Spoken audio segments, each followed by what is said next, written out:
ex-wife, student Anna Russell, for an unpaid loan and money he claims she stole. Anna says she owes Steve nothing.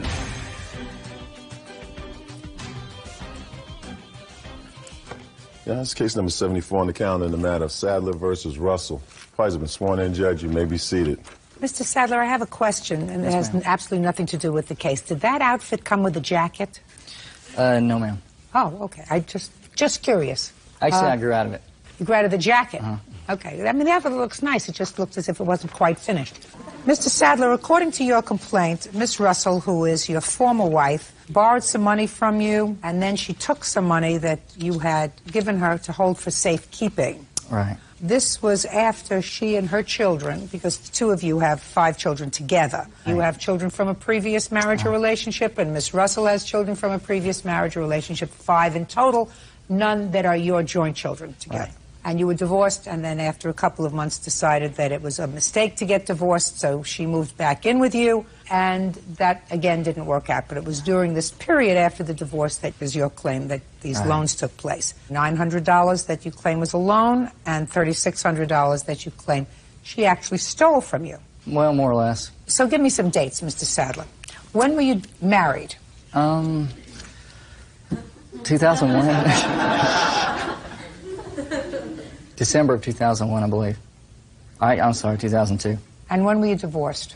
October of 2004. And when did Miss Russell and her children move back in with you? In December. And when did she move out? End of February. February 23rd, I believe. Okay. Do you have custody of your children? Yes, ma'am. How many children do you have? I have 3. Now let's talk about the loan first. The loan was made, according to you, in December of 2004. Right. Tell me about the loan. Basically, she had decided she wanted to go bankrupt so she could be a stay-at-home mother. And so I had her pull $1,500 out of my home equity. And we actually spent $600 of that on bills, and the additional $900 left was supposed to go into savings where I was going to pay an attorney for her to go bankrupt when that time came. But the money never went into savings or checking. She just held on to it, and it went with her when she moved out. And she never did go bankrupt. And she ended up, from what I understand, just using money to catch up her bills. Miss Russell, when had you accumulated this debt that inspired you to think about bankruptcy? Most of my debt was acquired when we were married, and then also in some of our separations. But I've always kept my credit up to par. I mean, I had like 16 revolving accounts, no lates, anything. And during the time that we had discussed me going bankrupt for the family, I didn't pay my bills, and then... Could you look at me? Yes, ma'am. There's a simple question that I asked you. Okay. When did you accumulate the debt which inspired you to think about bankruptcy? Over time, between 2001 through 2004. Credit cards? Yes, ma'am. 16 credit cards? Well, I don't have 16 credit cards. I have 16 revolving accounts. I watch my credit like a hawk. What do you mean 16 revolving accounts? You have lines of credit at banks? Well, I don't owe any money to a bank per se unless it's through like Target Visa or Wachovia Visa. So then why were you contemplating bankruptcy? When Stephen and I were together, I did spend majority of the time as a homemaker, and then I would, go to school, and I did have odds and end jobs. Stephen works on commission, and this past year it dropped significantly, and we had discussed from talking to neighbors and things like that maybe I should go bankrupt and it's not so hard, and with the idea that Steve and I would be together forever, I didn't have to worry about having my name on a mortgage or having my name on another car loan, that he would take care of that, and then it would relieve some financial burden for us. How much in debt were you? We weren't going to go bankrupt on my car because my mom is actually a co-signer, or actually she's the primary for me on that, and we were going to substantiate. How much in debt are you? I don't know. I didn't add it up. I didn't go that far. I owe maybe $8,000 on my Target Visa, $6,000 on my Wachovia Visa, $2,500 maybe to Rooms to Go, and there's Sam's Club, Home Depot. I think I owe them like $2,000. What do you do for a living? I am a student. I moved home with my mom and wait tables and things like that. Your children live with you? Yes, they do. You get child support for your children? Yes, ma'am. How much? I get $125 a week. When was the last time you held a full-time job? I'm not really good with dates. Are you very good with jobs, is the question, Miss Russell? I'm sorry, what? You have 2 children? Yes. I have 2 children. Well, that's a full-time job, but I don't really necessarily How old are your get paid children? for that. I have a 13-year-old and a 5-year-old. Your 13-year-old takes care of herself? Himself. Himself? 2 sons. 5-year-old's in daycare? Actually, he's in pre-K. Now, we talk about a full-time job. That's And what he's happens when actually you... a very difficult child, not that you want to hear it. Because he has issues, and he sees a psychologist and psychiatrist and otitis media and all those wonderful things. You still have to work, Miss Russell. Yes, ma'am. I mean, there are alternatives to stiffing a whole bunch of people who've extended you I know, credit. that's why I wasn't 100% sure if I was going to do it. Okay, good. Now, let's get to the $900. So far, Mr. Sadler, I haven't heard anything about a loan. I heard that you put $900 away ostensibly for a bankruptcy lawyer. Right. And now I hear, Mr. Sadler, that there was discussion between you and your wife. Right. Although you were divorced, you were living together as a family again, about the viability of her going bankrupt to relieve the family of all of these bills so that there would sort of be a fresh start. You wouldn't have to be spending your money on that. Well, it was Right? more because she didn't want to work full time. Listen to me, sir. Were there discussions between the two of you, since you are now together as a family, that this was a viable option to relieve the family of these? Yes. Yes. Yes, it was. Judge Judy continues in a moment. So she was going to stiff the other creditors, but the one creditor that she couldn't stiff was her mother, Right. because her mother's the co-signer on the car. You see how you get things at... Just let people talk and then it all comes together. And later today, I ran over there and tried to fish the fish out of the tank with a net and put them into fresh water, hoping that I could save their lives. They were kind of floundering around, but I mean, there was still some sort of life in them. And they all died. Yes, ma'am. real cases, real people. Judge Judy. Steve Sadler says ex-wife Anna Russell owes for an unpaid loan to retain a bankruptcy attorney. Steve also claims Anna stole money from him. Oh, so now you can tell me the story about Mr. Sadler, the $3,600 that you claim Miss Russell stole from you. Okay, basically I got a lump sum of child support from my first wife. And with her going bankrupt, I had agreed that we would use the money, basically like an investment in our family, to pay down on her car, because she was going to keep her car, and that would lower that payment. But the money never got used, and our relationship just kind of went downhill. And basically, I told her, I wanted to put the money in savings account because I wasn't sure where, our relationship was going. And I wasn't going to pay it towards her car if we were going to break up. Is that what you said to her? At the time you gave her, according to you, the $3,600, you said, I'm not putting it in a checking account. I'm giving it to you to pay off your car. But if we break up, I want you to give me back the money. Well, that never came out, but, she understood that because she Don't tell me what she understood. Well, this is a court, Mr. Sadler. It was like this. She had even made a statement to me that, we would discuss it if we decided she was going to use the money for something else other than what we had talked about. You talked about just paying down the car or paying down the credit cards? Well, first it was the credit cards, and then she decided to go bankrupt, and then it was, since she was going to still have her car, just use it towards her car. So she was going to stiff the other creditors, but the one creditor that she couldn't stiff was her mother, right, because her mother's the co-signer on the car. You see right, how you get things just let people talk and then it all comes together. Good thing that they strengthened the bankruptcy laws in this country. Financial planning is not bankruptcy. People sort of think that financial planning is another term for bankruptcy.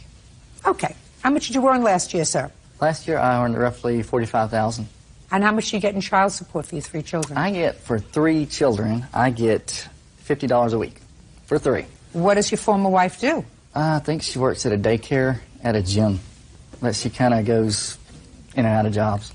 That's the reason you have custody of your children. Well, there were other reasons, but okay. Okay. Does she see her children? Not anymore. She's actually talking about getting for the summer because she lives in another state. Well, if she gets them for the summer, sir, if you agree to that, you tell her that you'll give her $50 a week for the 3 children. Actually, I'm not going to See give how her... that flies. I wasn't going to give her anything. Right. Now, the $3,600 he gave you under what circumstances? I think Stephen felt guilty because when we would break up, he would also spend money too. and he was taking out a line of credit towards the house. And even though we were a family unit, the money was only going to go towards his bills, but not help me with mine. And I think that he felt guilty, and that he said if he ever did get the money from Misha, which is the back child support, and I did raise the children for that time, that I could have it, because he considered it like free money. I can even remember when I was even at home with him, and my mom was on the phone, and he was saying if he did get the money, you know, that I could have it. And I was like, Mom, you know, you need to write down this date, because we didn't really know, because we have an up and down relationship. And I got it, Miss Russell. okay. But he did give me the money, and I didn't steal it. What did you do with it? I paid it towards my bills.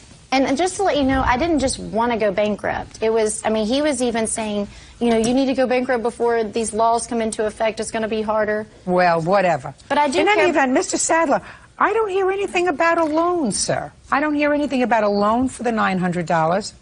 And I read your complaint very carefully, which I don't buy. I'm going to tell you why I don't buy it.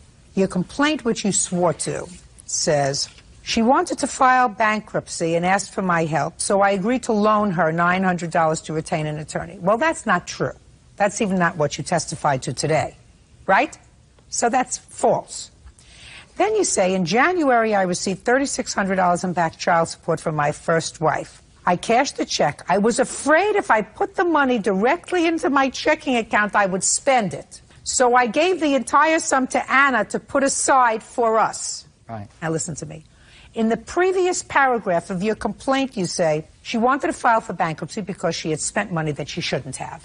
And then you went on to tell me I agreed to loan her the $900, and then she went on a spending spree and spent approximately $5,000 on her credit card because she knew she was going to file a bankruptcy, so she might as well work up the credit cards, right? Now, a month later, as irresponsible as that is, right? So you would say this is irresponsible, right? Right. She was going to file bankruptcy, which means she didn't have money.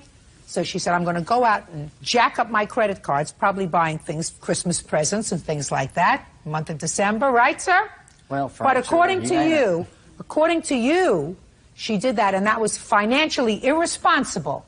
So the next month you get the $3,600, and since you didn't trust yourself by putting it in your checking account, you gave it to Miss Responsibility to hold for us. Steve Sadler says ex-wife Anna Russell owes for an unpaid loan to retain a bankruptcy attorney.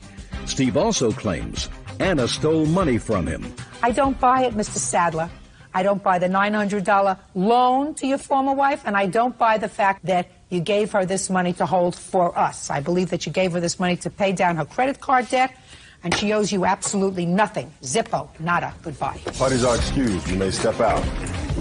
It's about getting back what I felt like should have been returned to me in the event our family fell apart. He actually had me served with papers trying to have me arrested, saying that I stole the money. We've broke up, God, probably 16 times in the last 4 years, and I'm not about to say it's the last time. I'm currently reading the book, He's Just Not That Into You, and if I had to give my own words of it, I would have to say he's just not that into you if he sues you and tries to have you arrested. And now the next case. All parties in the matter of Lee versus Gann. Step forward, please. 20-year-old student Jonathan Lee is suing his former friend, 20-year-old student Christopher Gann, for killing his fish when he dumped soap in his freshwater aquarium. Christopher says it was an accident. Your first name is Jonathan? Yes, ma'am. And you're Christopher? Christopher. And you used to be roommates? Yes. How long were you roommates? About a year. You go to school? Yes, ma'am. What year are you in? I'm a third year, ma'am. I too am a third year. What do you want to be when you grow up? Computer science. You don't want to be a veterinarian, do you? No. Jonathan, Yes, ma'am. Christopher destroyed your fish tank. Yes, ma'am. And based upon those relics there, it was a big fish tank. Yes, ma'am. And he destroyed your fish tank with soapy water. Yes, ma'am. Killed all the fish. Yes, ma'am. He says it was the fish's fault. More or less, ma'am. They were in the wrong place in the apartment, Yes, ma'am. and he tripped over them. Is that right, Christopher? I read your answer. Right. I kind of bumped into the tank, which shouldn't- Because you say in your answer, the tank and the fish was placed in a high-traffic zone. Yeah, I have a set of photographs with the picture of where the tank is, And it's I'd like to see that. Oh. Okay. When did this happen? Sometime in November. Jonathan, when did it happen? November 18th, 2004, ma'am. And you came home and found everything destroyed. Yes, Is that ma'am. right? Okay. And this is where the fish tank was? Yes. And it wasn't on wheels, was it? It's on cinder blocks. It's not one of these remote-controlled fish tanks that move around. No. How long have you been living in this apartment? Almost a year. And in the year, has the fish tank been in the same spot? It was placed in the end of summer, and then it happened in November. So it's been there for a couple of months. A few months, yes. Stationary. Stationary. And the only thing that's moved is you. Is me, yes. You get my drift where I'm Right. going. Oh, and I wrote in... So why don't you tell me, Christopher, how this happened and why you don't think that you're responsible to your former roommate for replacing his fish tank? First off, I have a copy of our rental agreement which states that no pets should be allowed and that no things should be placed in hallways that obstruct movement. So what had happened was I'd filled this bowl with soap, concentrated hand soap and water, and I was walking from the kitchen to the garage because I wanted to spot clean my shoes. So as I was walking with this bowl, I saw my roommate who crossed from downstairs into this pseudo hallway because it's the main walkway from rooms entrance to the kitchen. So I took the bowl away to get it away from him, and then he made a sudden move to like try to mess with me, and I kind of stepped back and I banged my elbow into the fish tank, dropping the bowl into the tank. And that's what happened. Do you have any witnesses who were there that day? Actually, no one witnessed it, so no one saw it. Well, the other roommate was there, according to him. He didn't tell me anything beyond that they were horsing around. That's it. Tell me what happened when you got home. When I got home, I came in from the garage and basically saw him and another roommate removing bubbles from the tank. And I was kind of shocked. And I go, "What happened?" He said, "I spilled soap into your tank." "How'd you do it?" "I was horsing around." "Well, what are you doing?" "Well, I'm moving the bubbles." So I ran over there and tried to fish the fish out of the tank with a net and put them into fresh water, hoping that I could save their lives. They were kind of floundering around, but I mean, there was still some sort of life in them. How many fish did you have in the tank? I had sitlets and plecos and a gourami, ma'am. I was trying to breed them. So you had 6 fish? I believe I had 7, 9, 10 fish and 2 snails, ma'am. And they all died? Yes, ma'am. Christopher, listen to me carefully, sir. Whose fault do you think it is that all these fish died? I think it should be, it's mutual, like, he shouldn't have had the tank there in the first place. The tank's been there for months, sir. When for the first time did you complain to him that the tank was there? I didn't want to complain to him. So you never complained to him? No. When for the first time did you complain to him that he was in violation of the lease because he had pets in the apartment? After he trying to come after me for $400. But not before? No. So that's a lot of baloney. What you're saying to me really is, it's my fault and I'm trying to find some reason to avoid responsibility. So far, I haven't heard it's my fault because I was horsing around with my roommate. It is my fault. Good. Judgment for the plaintiff for the amount of $330. Thank you. That's all. Countersuing for money stolen from his bank account. Order. All rise.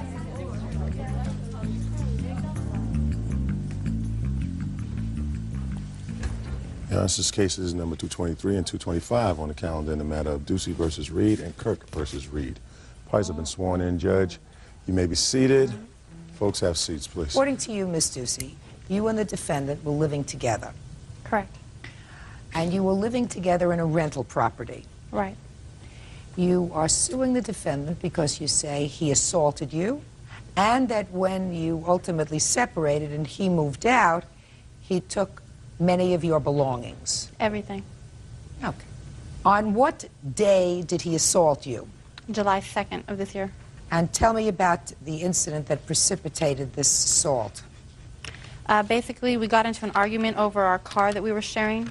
We were sharing the payments 50-50 down the line.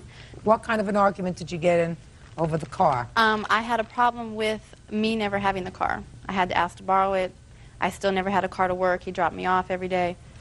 I never had a car. So that was what we were arguing about. And where was this argument? Inside the house? Yes. Go ahead. At a point, I was going to leave with the car, and when I left, he locked me out the house and wouldn't let me in. I kept trying to turn the key. He was back there turning it back. So I broke a window to get in. Okay, let me stop you there, Miss Ducey. You said you were going to leave with the car. Right. So why didn't you just leave? I had forgotten my purse was in the house. So you had to come back inside to get your purse. Right. And when I hit the door was locked, bolted, and chained. So you broke a window to get into the house?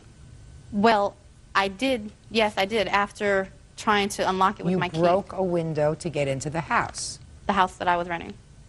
Well, you'd had an argument. Did you cut yourself? Yes. Badly? A little. Right there. And where did you go when you got into the house? I went to the bathroom to wash off. And what happened in the bathroom? Still, as soon as I got in the house, we were arguing back and forth. I went to the bathroom to wash my hands. When I got in there, we were still arguing. At some point, he pushed me. I fell. Just a minute, we're going to get to you. I went up against the wall and I fell to the ground. And when I was down, he kicked me in my stomach. That's the assault you're talking about? That's the assault, one of the incidences, yes. Well, what is the second assault? The day after I came home and all of my things were gone, I called some friends over in fear that they would come back. So I had friends over. We all spent the night on the floor. And the next morning, we were awoken by him coming through the back door and trying to gather a few clothing articles that he did leave there. In doing that, I told him that I had nothing to wear. He took everything. So I wanted the pair of jeans he had so I could go to work. I had nothing. And he pushed me down. I have a witness. Well, just a minute. When you say you wanted the pair of jeans, what did you do? Pick up his jeans? You were fighting over the jeans? That's what you were doing. You were holding your hand up. So yeah, you had his jeans. He picked up his jeans. Right. And you grabbed hold of his jeans. As he was coming down the hallway, things were falling. He picked up his jeans. You took the other end of the jeans because you wanted to wear his jeans. Yeah. So you're fighting over these jeans. Yeah. And then what happened?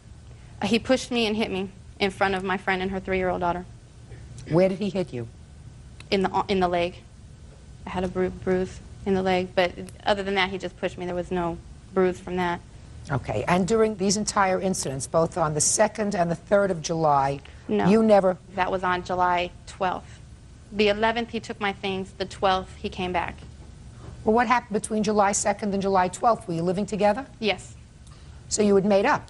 No. Basically, through our relationship, we've broken up and gotten back together, broken up, got back together. So between 7/2 and 7/12, you were both living in the house together? Not talking, not speaking. We were still arguing. We weren't talking, but we were both living there. After July 2nd, did you seek any medical treatment? No. After July 12th, did you seek any medical treatment? No.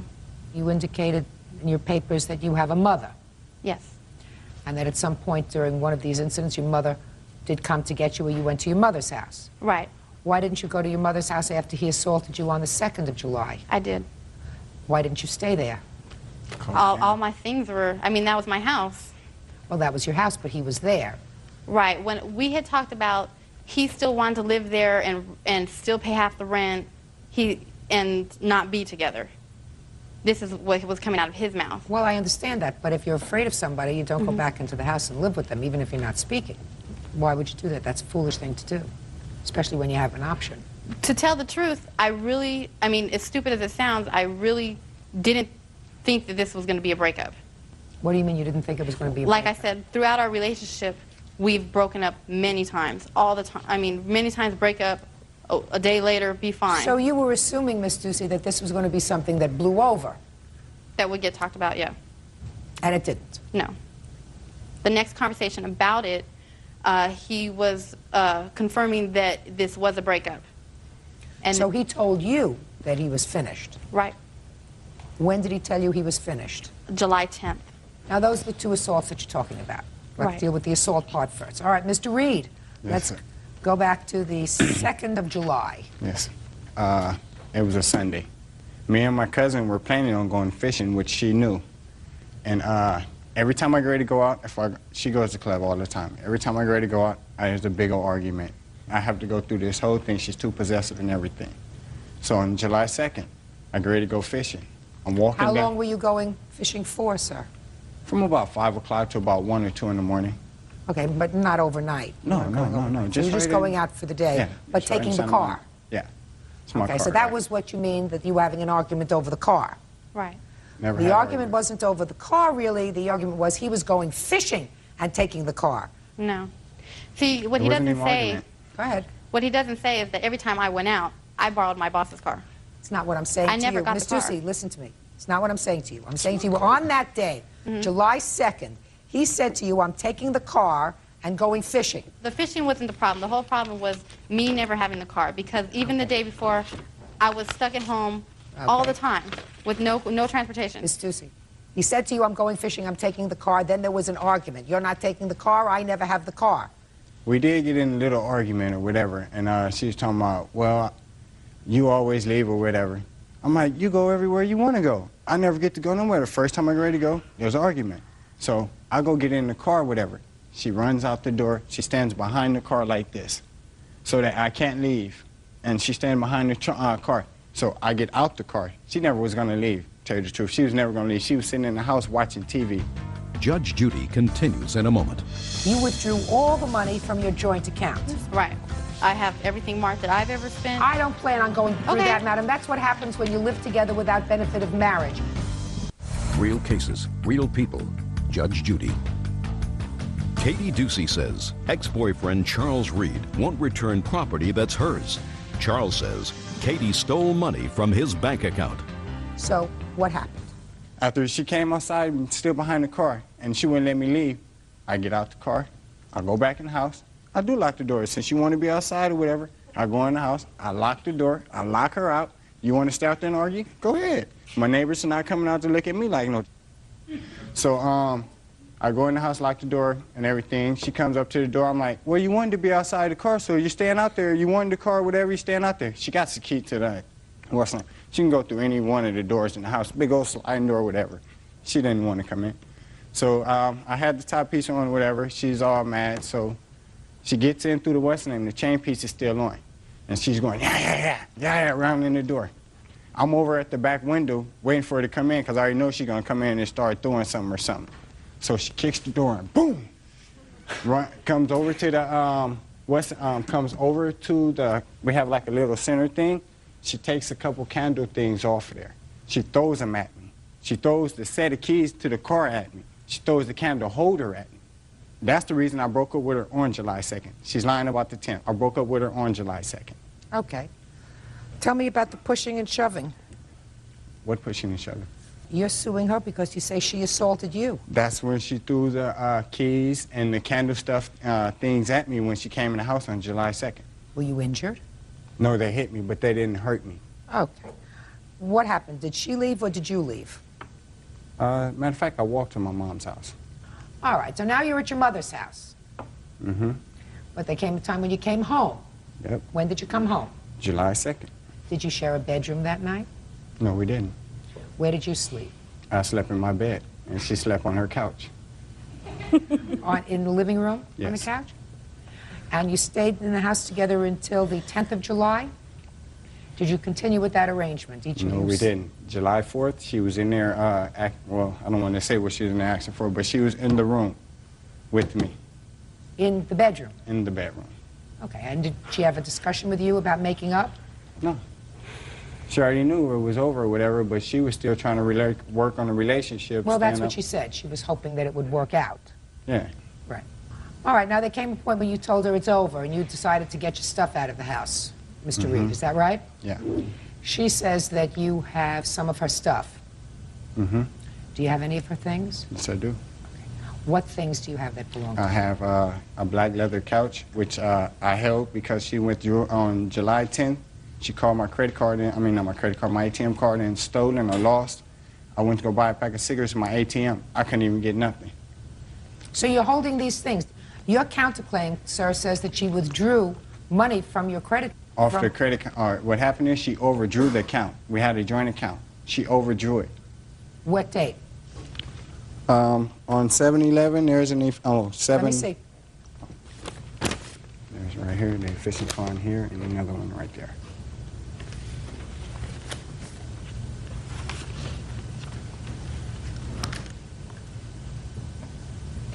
Did you take any money out of this Bank America card Yes, I did. on 7/11? Yep. How much? I think it was $800 What'd you take it out something for? dollars.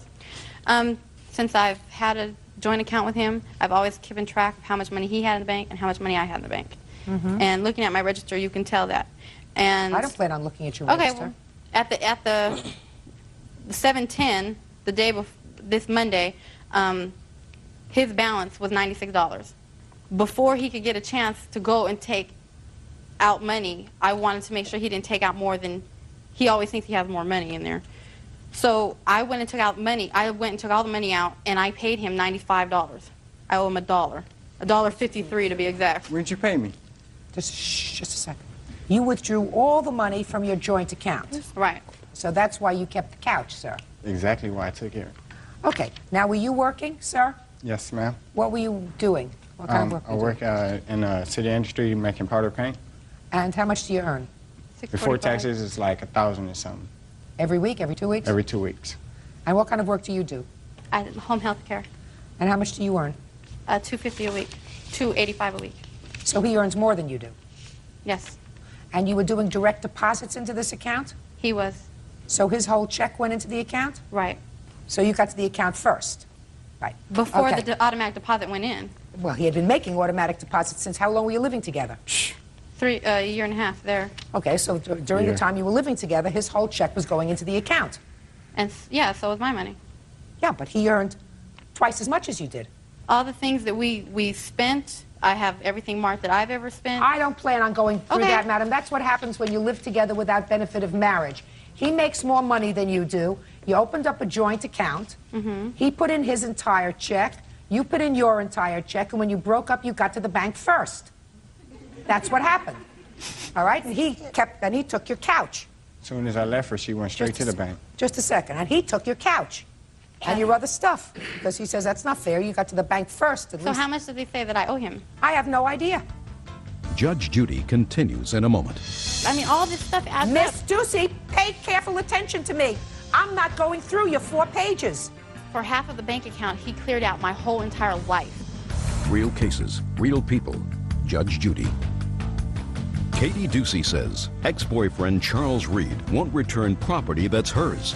Charles says Katie stole money from his bank account. I'm going to tell you something. Courts don't waste their time going through a checkbook, check by check, for people who decide to live together. True. Rather than getting married, then you know. Whatever is left in the bank is joint property. Joint property gets split down the middle. Half is yours, half is his. We're finished. You have a couch. You take the value of the couch. You want the couch, you pay for the couch. Right, I understand. Fine. Good. What other property do you have that belongs to her? Well, all I have is her couch and maybe like the living room, the end table, like things. That's about it. That's all. Only thing in the house that was hers. Okay, what about her clothes? I gave her her clothes and her TV. She came and didn't bring me anything but like my uniform that I go to work for and stuff. He doesn't have just Well, he my can't- couches. My He truck has was full. 4 pages worth of my stuff. I had nothing. I have witnesses that when we came home, the whole house was trashed.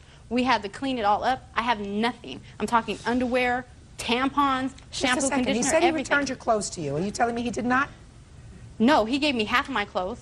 So he gave you half of your clothes. Half of my clothes. What do you think he did with the other half of your clothes? He told me he has everything else of mine in storage.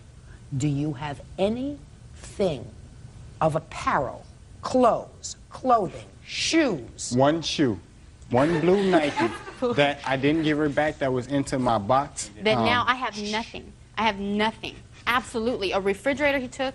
He left everything out on the floor, on the... What everything did he leave out on the floor? The food, all the food, he took my refrigerator that I had before I met him. All the food was out. Just a second. He You have took just a second. Don't miss up anything, Mr. Reed. Do you have her refrigerator? Yes, I do. I just my remember, washer yeah. and dryer I just bought. Just a second. Washer and dryer. No, we have. lying. We spent, as a matter of fact, the washer we got from a friend of mine for $50. No, we didn't. Oh yes, we did. And what happened is, I got to check her, and then she went and bought a new one, which it came right out of both our Western name. So that's half my washer and Just dryer. a second. So what you're saying is you bought a washer and dryer out of your joint account? Is that what you're saying? Yep. Shh. Hey, look at me. Yes, ma'am. Where's the washer and dryer? In my storage. So that you have it. Yes. All right. Well, if you have it, and that money came out of the joint account, sir, pay careful attention, half of the value of that is hers. You got it? Yes, ma'am. Your Honor, I've already bought new couches. I've already bought a new washer and dryer. I had to spend all my money to replace things. I didn't have a refrigerator. My money. food was spoiling. I had to buy a refrigerator. I didn't have any toilet paper, washer, soap. I didn't have a pair of shoes. Listen to me. Courts don't waste their time on soap and dishwashing I'm just trying detergent. to let you know listen how to bad me. he was. Listen to me. I mean, all this stuff adds up. Miss Ducey, pay careful attention to me. I'm not going through your 4 pages. Then you expect to waste the time of a court in figuring out your mess? You cleaned out the bank account, he cleaned out the house. Judge Judy will continue in a moment. There is no court for people who are testing the waters, but he is going to return the sofa, the end tables, the refrigerator, anyway. the washing machine, and you're going to give her $50 towards the dryer if you want to keep it. Do you understand? $408 belongs to Mr. Reed. That's half of what you emptied out of the joint account. I gave him his balance that he had in a checkbook. And what about the money that was overdrawn in their account? Just a minute. Deal with it. Deal with it. Your counterclaim, sir, I am awarding you $408. As far as the assault is concerned, I find that there was a fight. I find there was a fight where both of you behaved badly. I don't believe that he kicked you in the stomach because I was watching your face when you said, kick me in the stomach, and the look on your face when you told that part of the story, I believe, was a fabrication. I do believe, however, he pushed you. He may have pushed you, he may have shoved you, whatever it was. After the second, you decided to stay home and work. 5-year-old Stephanie Henry for damage to her car during a fight outside a men's prison. Order. All rise.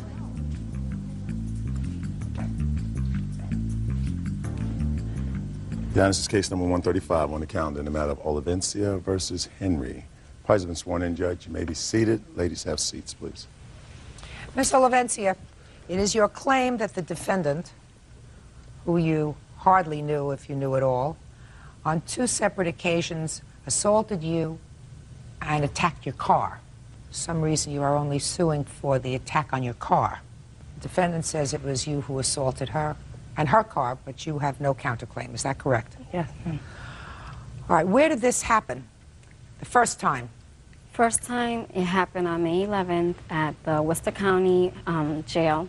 At a jail. What were you doing there? I went to go drop off my friend Janika at 6 o'clock, and I went to pick her up at 8. What was she doing there? She went to go see her boyfriend. Had you ever seen the defendant before May 11th? I've seen her like 2 times. Did you ever speak to her? Never. Okay. So did this initial assault occur on the way going to the jail or when you went to pick up your friend? When I went to go pick her up. Who was with you? My cousin Maria was with me and her daughter. And now you can tell me what happened. Okay, I was sitting in the car waiting for her, for Janika to come out. Stephanie Henry then comes out of the jail and approached me, started yelling, cursing at me. Anyways, I noticed she was getting hostile, so I turned on my car, and I was going to turn around to go, and that's when she pulled my hair, started slapping me. How did she pull your hair? How did she pull my hair? From this side. She approached me. I was in my car. And the window was open? The window was open, yep. So she came and she pulled your hair. What else? I was sitting in the car, she pulled my hair, and I tried to get her away from me. My cousin was screaming. The correctional officers came outside. They ran outside. They tried to separate us. At that point, How did they try to separate you? Were you still in the car? I was still in the car, yeah. Okay. Well, actually, they tried to separate her because she was holding on to me. So then she runs to the car and kicks my headlight and breaks it. And they witnessed that. They banned us from being there ever again. And we just went home. You have a report from them? I have a report from the Worcester Police Department. May I see it?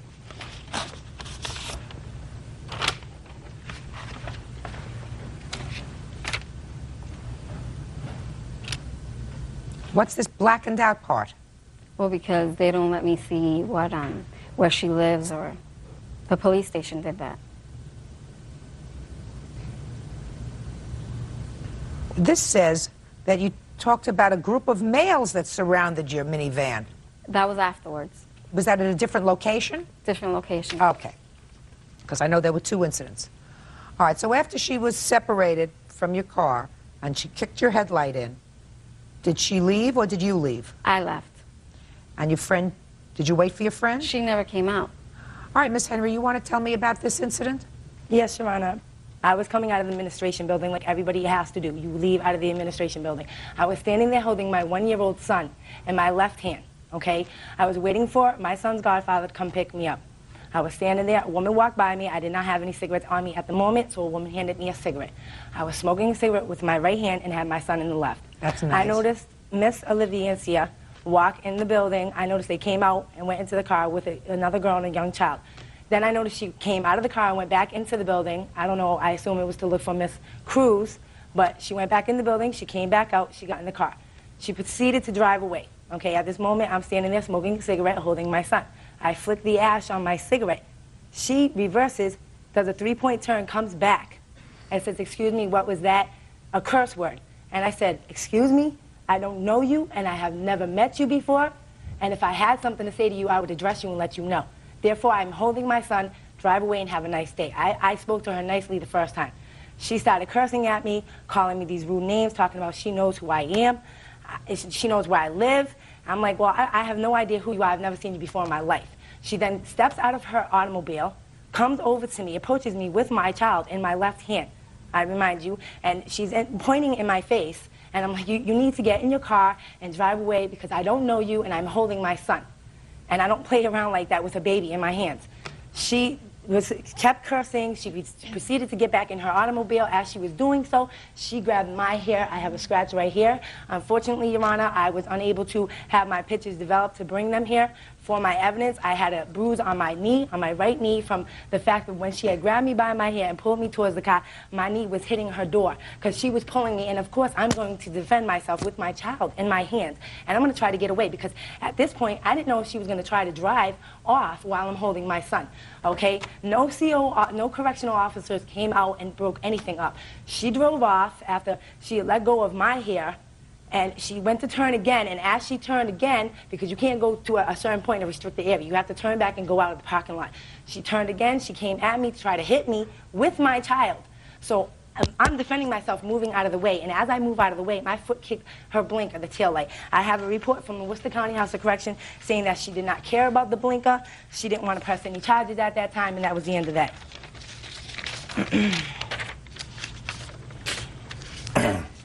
And I remind you, Your Honor, she was saying that she knew where I lived and that she would be there. Okay?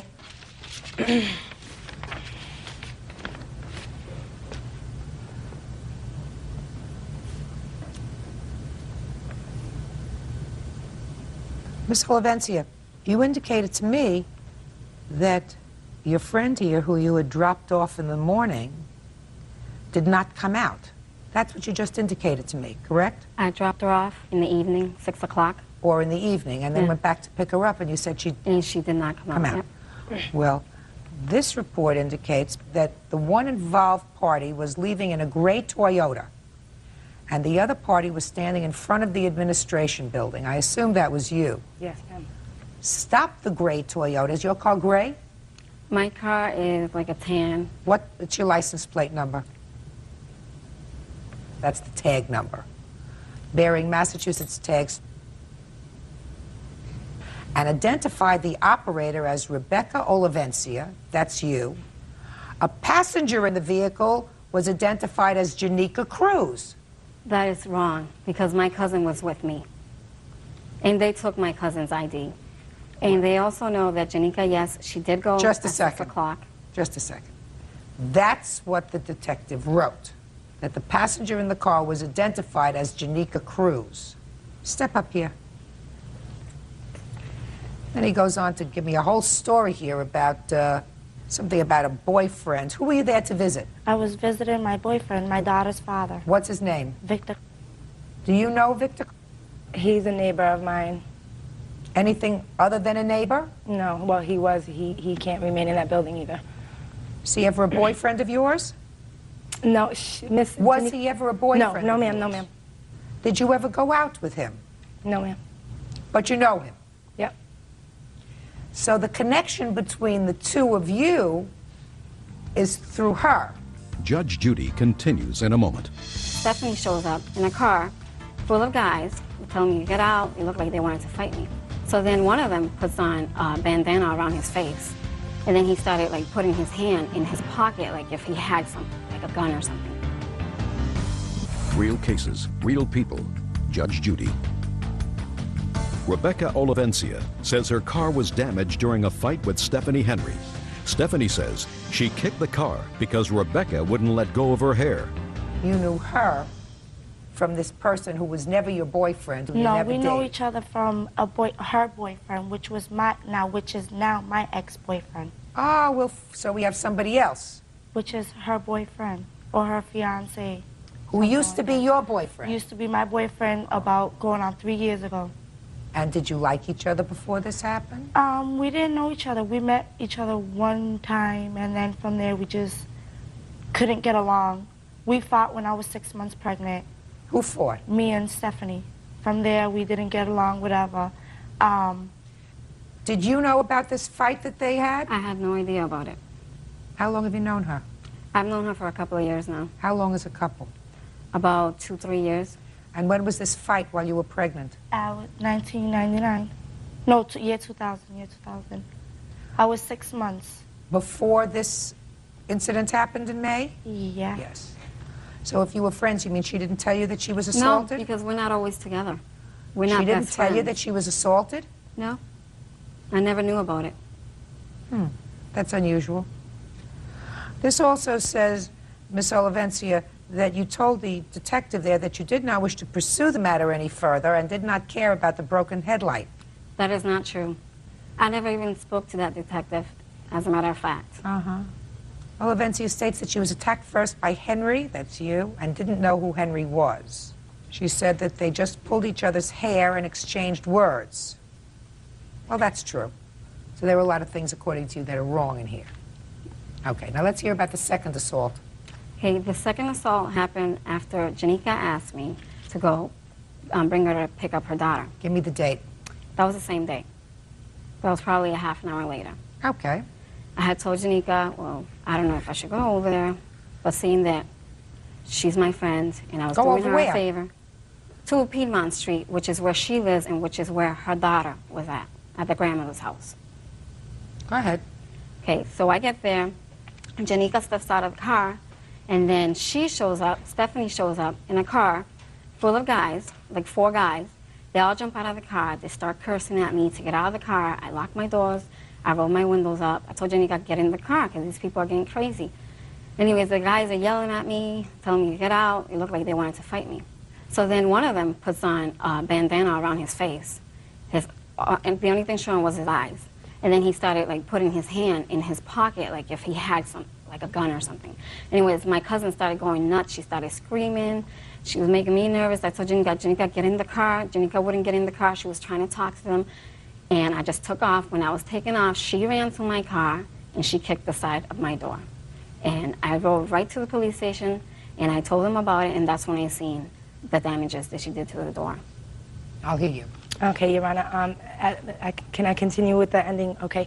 Like I said, after she let go of my hand, she pursued to try to hit me with my child. And she turned around and tried to go. You told me that. You told me that you were protecting yourself and you kicked it in her taillight. Yes, However, ma'am. Yeah, go ahead. And as she was driving off, like I said, her friend, the passenger, her cousin, she claims, threw a large amount of hair out the window and said, "Here's your hair, B," calling me the B word, and drove off. Okay. Then after that, one CO came over to me. He asked me for my identification, to look for warrants, to check our records and everything, and then they had pulled her over and they were speaking with her down the street. Okay, my son's godfather had came and picked me up with his friend. Okay, and they brought me home, and by the time I got to my apartment building on Piedmont Street, Miss Cruz, Miss Olivencia, her cousin, and some black, I don't know who the black female was surrounded my neighbor, who is a friend of mine who also was going to be a witness, appeared here. They surrounded her with her 7-year-old son behind her. Why, you saw this? No, as we pulled up, we seen them, yes, and they all scrambled in the car. You just want to tell me what you saw.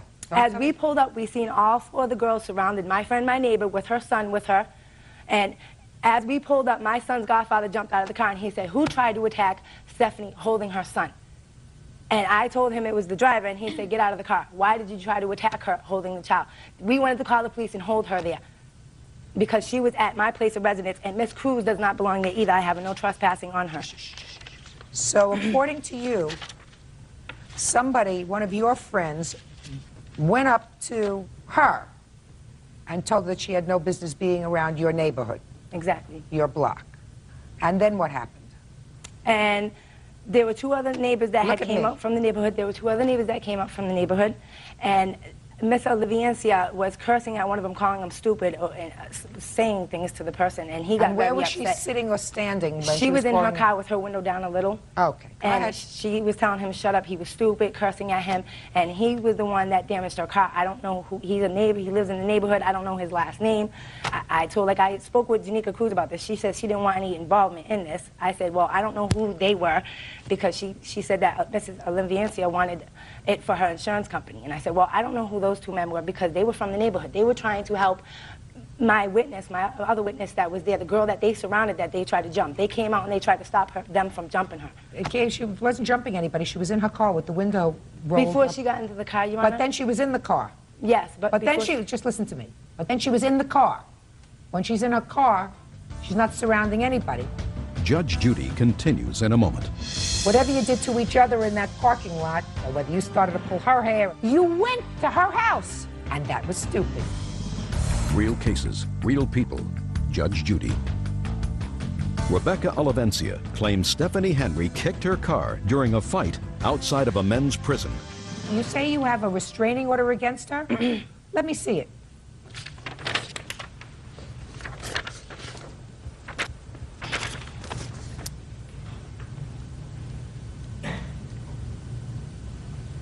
So, Miss Cruz, there is a no trespass order against you for this housing complex. Yes, there is. So what were you doing there on May 11th? She did that. I got that trespassing notice after the fact, and I called Stephanie back up, and she said, yes, I did it because of my boyfriend. Told her. Just a second. When were you served with this notice? I was served with that notice May 18th. Afterwards? Afterwards, after the fact. You have any proof she was served with this notice before? It doesn't have a date on it. No, Your Honor, they were waiting to serve that to her. They didn't know her location. So they didn't serve it on her before May 11th? No, they All had right. it already for her. Now, were either of you arrested as a result of these incidents? No, ma'am. No. Did either of you file criminal complaints against the Yes, other? ma'am. Yes, I went right to the police station and I told And them so what you happened. both did? Yeah. What happened with those cases? We dismissed that. Why? All we did was pull hair and smack each other. That was it.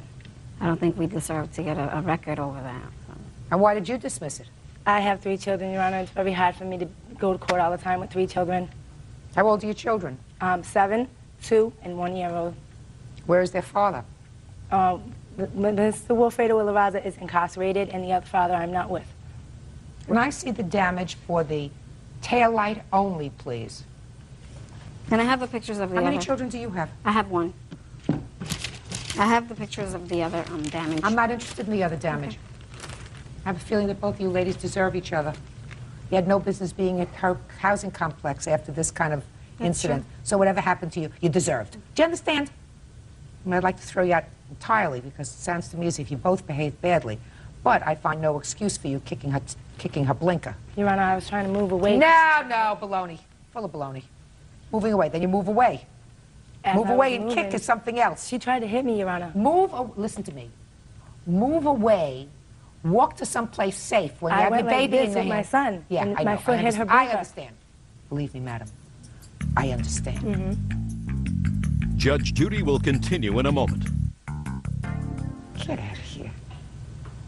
Parts is $101. Body labor, $195.20. That you'll pay for yourself. Ridiculous. A, whatever you did to each other in that parking lot, you did to each other. Whether you started to pull her hair or she started to pull your hair, both acted like idiots. My problem is that after this altercation, you went to her house. I didn't go to her house. To her apartment complex. And that was stupid. It was. So if your car got damaged going to her apartment complex, you pay for it. You pay for your own stupidity. But I find that you had absolutely no reason to kick her car. I also find that this is an inflated estimate of repair. So I'm going to give you the cost of the parts, which is $101.26. You paid to have it fixed yourself. That's all. Judgment for the plaintiff, $101. Parties are excused. You may step out. Judge Judy will continue in a moment. We didn't want records over something really petty. There's no motivation to pay for damages that she already had on the car previous to anything that had to do with me. She's a nut. She's a nut. She's a loudmouth, and she's crazy. She's got problems. Because of Janika Cruz, because she can't get over my ex-boyfriend. I'm over Stephanie's man. He's whack, he's bored, he's boring at all. I moved on 3 years ago, got a baby by a different totally person, doesn't abuse me, doesn't beat me, doesn't hit my kids. Well, she did cause some damages to my car, but Judge Judy was being fair.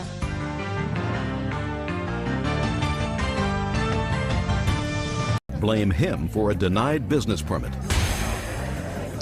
Order. All rise. Your Honor, this is case number 451 on the calendar in the matter of Urino versus Long. Parties have been sworn in, Judge. You may be seated. Mr. and Mrs. Urino, you and the defendant are neighbors. Yes. You built your home with the expectation of being able to run a business out of your home. Yes. And that business was selling used cars. Yes, ma'am. You invested a substantial amount of money building driveways and paving areas in order to comply with city regulations. Yes, ma'am. Thousands and thousands of dollars. Yes. And when you applied for your permit to sell these used cars from your property, according to you, the defendant, as well as other neighbors, objected and were very vocal about their opposition to you selling used cars from your house, as a result of which you were denied a permit. And that started the trouble. Your Honor, we weren't denied. We were approved first. And then denied because of him and the neighbors. So first you were approved, and then because of the opposition, denied. One guy showed up and appealed. Appealed it. And who was that? Another neighbor. Another neighbor. Another neighbor. Good. Yes. He's next. Now that started the difficulty with you and the defendant. Yes, ma'am. One of the things that you were particularly angry about is that this particular defendant runs a carpet cleaning business from his home. Yes, ma'am. So you say, how can he object to my business when he runs a business out of his home? Yes, ma'am. And then all kinds of things started. You claimed that he was dumping some stuff from his carpet cleaning business into the town sewers, and you were taking photographs of that, and arguments ensued, and you want damages because of the constant harassment by the defendants. Now, who's going to speak? You I'll are. speak. I Please. assumed you would. Yes. So, Mrs. Urino, I'd like you to tell me, what is the basis for your lawsuit? Okay, the basis for our lawsuit is harassment. Give me the date. The date is June 7th. Okay, what happened on June 7th? He came over to our property. We had taken a picture of him because it was like about 11:30, quarter to midnight. It was the night that we got denied. It was the night that you were denied your permit? Yes. So what did you do? We were out riding around because we were upset. Okay. No, they were out. I'll get to you in a second. All right. So you were very upset. Yes, Permit's we were denied. upset. So we went to the store, we're coming home, and we see all this commotion behind our home. This man has run his business for 2 years. We never said a word, never complained. Well, we had it up to here. We went around the corner. I snapped 2 pictures of his. He had 5 employees out there, his 11-year-old daughter, 3 of his vans, a tow truck. I've got a photo of it. He had them all out there in the front yard, making all kinds of racket. So, snapped the 2 pictures, didn't say a word to anybody, went back to my house around the block. He comes skidding around the corner so fast. He starts cussing at my husband. He didn't get out in the beginning. He just had the window rolled down. So he started cussing. My husband got upset because they were cussing at each other, right? So he gets out of the van, and I thought they were going to fight. So I'm backing up towards the house. Meanwhile, I had my camera in my hand. I'm like this, you know. So I back up. He gets out of the van, and he's saying, "You ever come over my house?" He says, "On my street," he said, "I'll blow your heads off." I mean, but he said the word. So I'm looking at him. So anyway, so I thought they were, shut up. Shh. Up, sorry. Excuse me. You'll have a turn. All right. Go ahead. So we were standing there. He gets out of the van. He starts. Well, he's already out of the he's van, and they're cursing at each. Listen to me, they're Miss cursing. Urena. Okay. They're out of the van, and they're both cursing at each other. Right. So now, I thought they were going to fight, and all he did was just stand there and kept yelling. So I snapped 2 pictures, which are the pictures I have here, showing my husband in the van, and him, angry, going away from my property because he was leaving. And then he skids back around the corner. Sure enough, half hour later, here come the police, tick, tick, tick, at my door. We welcomed him in, explained to them what happened. They told my husband, we're going to write you a citation. My husband says, I'm not signing anything. Just a second. Okay. What were they writing your husband a citation for? They said that Ray Long told them that my husband punched in the door of his van. And your husband said what? My husband said, I am not going to sign anything because I didn't do any damage to your van. Right. To the van. And he asked to see the van, and the police officer said no. They said, wait till the next day, and then you can see the van. So they wanted him to sign an acknowledgement that he received the citation. Right. And your husband refused to do that, so what happened to him? They put him in handcuffs in my living room, took him out for about now this all happened before the ticket was written. I don't care. Okay. Listen, that's between you and the police department. Right. The idea was they wanted to give him a ticket. He had to sign for it. Your husband said, I'm not signing anything. They said, oh, yes, you are. Yes, you are. They put him in handcuffs. Put your hand down. Your wife's not letting you speak yet. Okay. They took him outside, and they kept him outside. You blame him for that. Yes, the officer went back around the corner, and then with him wrote the citation, and he signed it. Right, of course, because your husband wouldn't sign the ticket. Okay, he did sign the ticket. My husband did sign it. Eventually. Actually, when they came back. Mr. Urena, if you had signed the citation when the officer had given it to you, the officer would have left your house. Is that right? Yes. No, of ma'am. course. Oh, yes, he would have. Would The have said you have to citation wasn't respond to written this? Ma'am, It wasn't can I- there. Can I speak now? Actually, they weren't writing the citation. They came over for me to sign it. They said that he was going to Write the citation. That he was citing me, not the police officer. Let me read you from your complaint. When my husband refused to sign the ticket, he was placed in handcuffs and held for 45 minutes. Yes, that was my, yes, okay. That's what you said? Yes, that's what I that's said. what happened. All right, what's next? All the charges were dismissed against my husband because I took pictures of the van, dated pictures from the 7th through the 14th. There was no damage on that van. He had 2 pictures that he showed the judge that showed damage to the van. When he left my property, there was no damage on that van. So I don't know who damaged it, but it wasn't us. And all charges were dismissed. I've got the right here. And also he got all the neighbors to lie for him. Don't say he got neighbors to lie unless you have witnesses here. I have you proof. Can't. No. Timesheets. Unless you have witnesses here, you can't say he got people to lie for him. All right. What's the next harassment?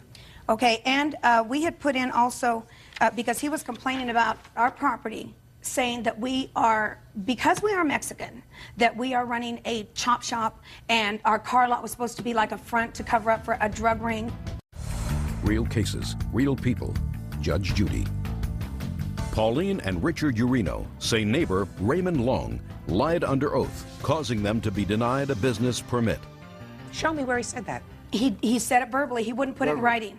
Where did he say it verbally? He said it at the public response office. Just a minute. Just 1 second. Okay. Were you present? No. Then you can't tell me that. That's hearsay. Okay. All the neighbors say that, Your Honor. Yeah. Show me a neighbor. The neighbors aren't here. Right. Okay, so just the constant harassment. I've got pictures of police in front of my house that when they served the pictures when the police came to service for the order of protection. I mean, these things that were things on the internet. Just 1 second. Who filed for an order of protection? He did. That's the affidavit with the order of protection right here, where he states, and I can verify. This is his affidavit for an order of protection. His affidavit. That I will see. Okay. He accused me of taking pictures of his daughter. I didn't even know he had a daughter. This is my timesheets to prove where I was on those nights. I didn't even know this man had a wife. The whole time we seen this we never man see him hardly. behind us, we seen him by himself in the house. Okay, I didn't know this man was married. I got kids, teenagers, you know, that I got 3 teenagers, and he's accusing me or my wife. We're not even sure which one. Of his daughter. That we were taking pictures of his daughter when we don't even know. We didn't even know that he had a daughter. And I don't know what he really meant by that either. So he did nothing but lie on everything. All right. Now, what happened with the order of protection? Did you receive an order of protection, sir? Yes, I did. You did? Yeah. Can I see? It was a temporary order of protection for 30 days until the trial. Well, was the trial completed? Yes, it was. And what they happened? eventually did drop the case. Okay. I actually brought the order of protection itself. Can I see it? We got 2 citations, Your Honor. One was dismissed, and one was Eliminated. eliminated. In other words, we didn't have to go to court. They just called us on the phone one day, and they said it was eliminated.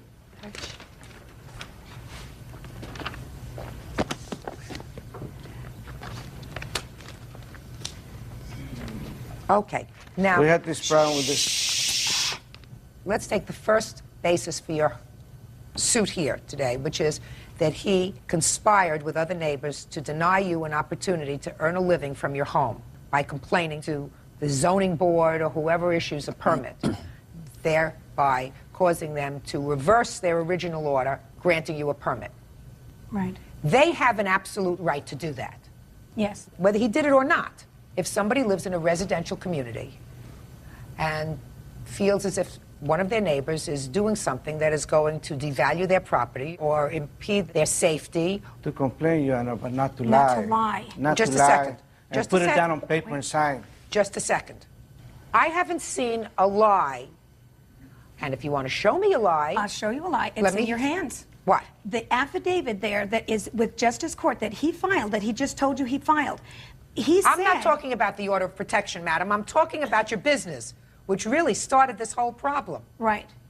Show me where he lied with regard to his complaint. He wouldn't put it in writing. Then you have no proof that he lied with regard to his complaint that he didn't want you to sell used cars out of the front yard of your home. Now, can I say something else? No, you Please? have to answer my question, not say something else. Okay. You have no proof that he lied. Right. Can I show you the area that we live in? Show me the area. Okay. This is the area where we live. There are homes. Here, that one, this one. So there's really no complaint for him. We built there, Your Honor, for one purpose. We got 7 lanes of highway in front of us. To start a business there, okay? That's the purpose we built there. And everything's up to commercial code. We went and tried to... Then what you do is you have to appeal. That has nothing to do with your neighbors. Where is your home on this street? No, Hold on, I've got mine. that's Mine the is back right of here. it. This That's is the mine. back of it. This is mine. I've got Two-story their house. Right here. With all, they sell cars anyway. Oh, now you're accusing us Shop, of doing I don't something? want to hear. Liar. This is not over. We're going back again. See, this is another threat. He threatens me all the time. Absolutely, I Yeah. can see All the that. time. You got a hot head. Yeah. Man, he's threatened me. Just a minute. Listen, I want to tell you something. I, living in that community, could understand why some people would be disturbed by having your private house with all of these old used cars in front of them in the parking lot. He has a right to complain that he doesn't like the way this looks in his community. You have a right to bring it through the administrative process. What you did was you got really angry. Angry. And what you Mad. did, you got really angry. And it was, I assume, vented at Mr. Long. Yes. Because Mr. Long also ran a business out of his house. Right. All right. Bottom line, Your Honor, he's jealous. That's the Of bottom us. line. He's Okay? jealous of us. He's Just just a plain second. jealous. Bottom line is, you have no lawsuit. I know we don't have a lawsuit. So what are you doing here for? Well, because we thought, because he put us through all of this, I mean, We've been he going, won't stop. We've been He going doesn't through stop. him on he this would for about stop. a year. Listen to me. Whatever happened that night, you see, you don't have to say a word. Yet. Maybe never. What happened that night was you were angry. Your Honor. Shut up. Quiet. You got a hot head. You want to see a And- lie? I'll show you a lie. The ticket, it says that there was a hole in the van. You show me a hole in the van. Where's a hole in that van? My husband never punched a hole in his van. That is a lie.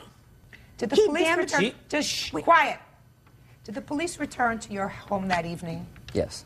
Did you, in fact, show them any damage to the van? Yes, I did. What did you show them? Can I see it, please? Your Honor, Yes. the damage to the van is long gone. It was a malicious destruction of property that the city prosecutor found enough evidence to pursue. It was dropped. I let it go. It's $250. I don't even care about it anymore. I just would like the Urenas to leave me alone. How did... Quiet. Tell me what happened. As they had been doing for about a month before, coming by weekly, and I have the events all in writing, but weekly, taking pictures of everything that I do. I was getting tired. Stop flipping pages. I was getting tired of it. And this was basically the last straw, 12 o'clock at night. I have a problem with one of my vans that gets towed home. They jump out of bed and drive over and start snapping pictures right there in front of my property. Okay. And it's annoying. So you went back, you were I went hot over to... to talk to them. From the second I drove up, Mr. Urena was in my face. And in the passenger door, looking through, I had the window down. And yes, the conversation got heated, and that's when he punched the door. He was in such a rage, he might not even remember punching the door. Bottom line is, I don't even care about the dent anymore. It's... You just want to be left alone. Just leave me alone. Your Honor, now can I say something? I can prove right here that he's lying with that picture. Go ahead. These pictures were dated. His picture is not dated, okay? These pictures were taken 3 days after he claimed that there was a damage. 7 days, okay? 14th. Now, he claimed that I punched that van, okay? There was no... If you look at that picture, I mean, I'm not a body man, and I'm not an attorney, okay? But I can tell you this. There's not a punch with my fist on that van. That's what he claimed. He has nothing in his hand. That's what he claimed, okay? This is the picture. We took the picture 3 days later, and there was no damage to that van. What do you think, he did it himself? Yes, I don't know. Just a second. You think the police wrote out a ticket? Listen to me. We don't know, ma'am. We don't know. We don't know. We don't know. You didn't let me finish. Wait. Okay. Hothead. Okay.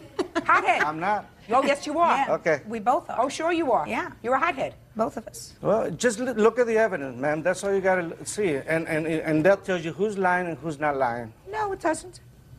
And there's no date on his pictures. Mine are dated. Mine are dated. Up to the 14th, I don't know 7 what days the after. police did. We're going to find out when we get home. Hey. Yes. No, ma'am. We're not. You can change a date. See, it's never going to end. It's never You going to can end. change No, it a won't. date on a camera. My originals are dated. You're not listening to me. Judge Judy will continue in a moment. Your complaint was that he caused your husband to be handcuffed and held. Your husband caused himself to be handcuffed and held because your husband refused to sign the ticket. They said, hands together, we're taking you into custody. You were humiliated in front of your wife, maybe your family, maybe your children. That's your fault. But I'm going to tell you something. If you're going to spend your time in a vendetta against this man and your other neighbors, you're going to diminish the quality of your lives and theirs. He's not moving.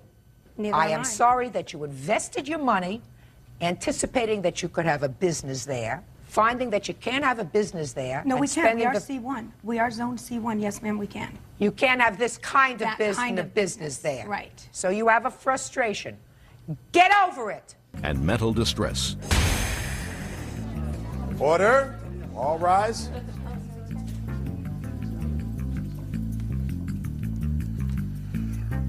Now, this is case number 574 on the calendar in the matter of Godinez versus Pena.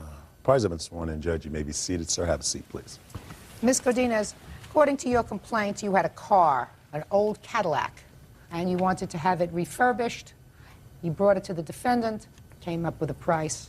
8 months later, he returned the car. He hadn't fixed it. You say it was severely damaged while in his care. You want him to pay all the money that it cost you to fix the car. Yes, ma'am.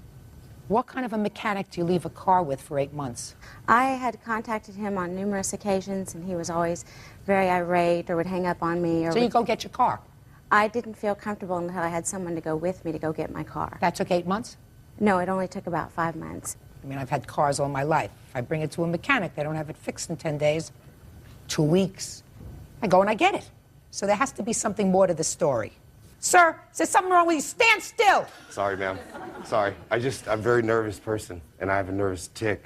I'm sorry. I have a therapist, and I'll show you my thing. I have on medication, so I have. That wasn't a nervous tick. That was, look, you're getting yelled at. No. Okay, Yeah. That's exactly what it was. Don't give me nervous tick. All right, it was worth a try. Sorry, ma'am. I apologize. That's better.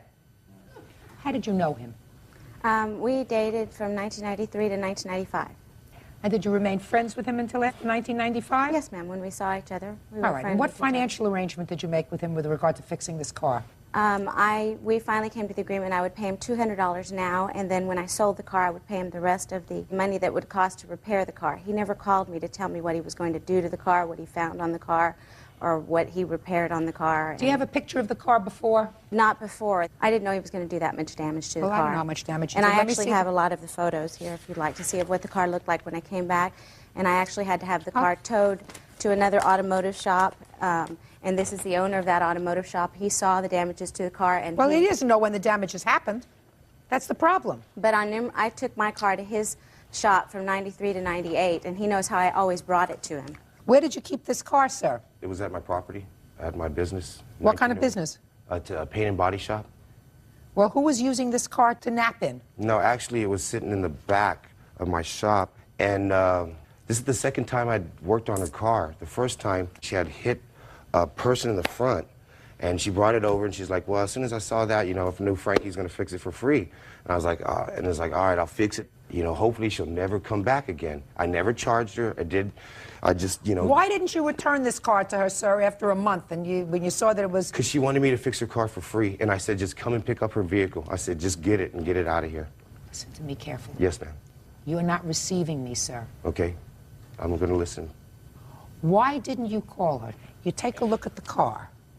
You say, I can't fix this car for a couple of $100. Come and get your car. Why didn't you do that? That's what I did, ma'am.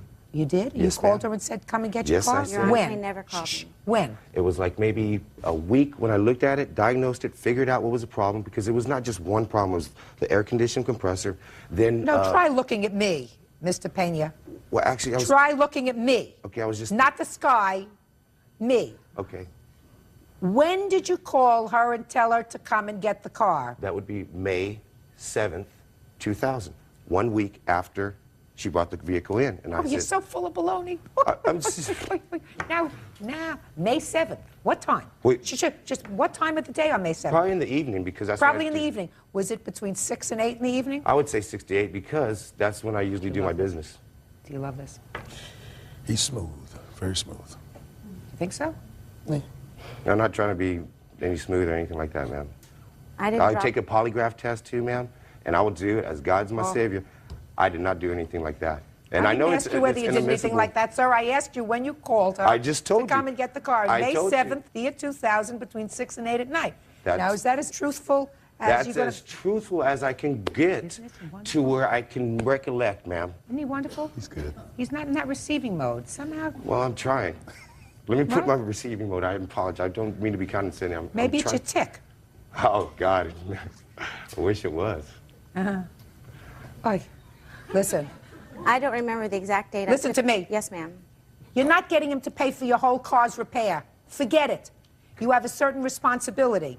And your responsibility is that when you bring a car to a mechanic to be fixed, and if the mechanic does not deliver your car back to you within a reasonable period of time, you don't stand there and tell a judge, I felt threatened by going to pick it up.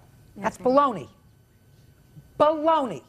You get a police officer if you feel threatened, and you say, I'm going to pick up my car, but the guy's a little bit of a lunatic, so I want somebody to come with me, and you go get your car 2 weeks later, 3 weeks later. The truth is, you didn't need the car. I had another car. You didn't need the car. I did want to sell it. You didn't need the car.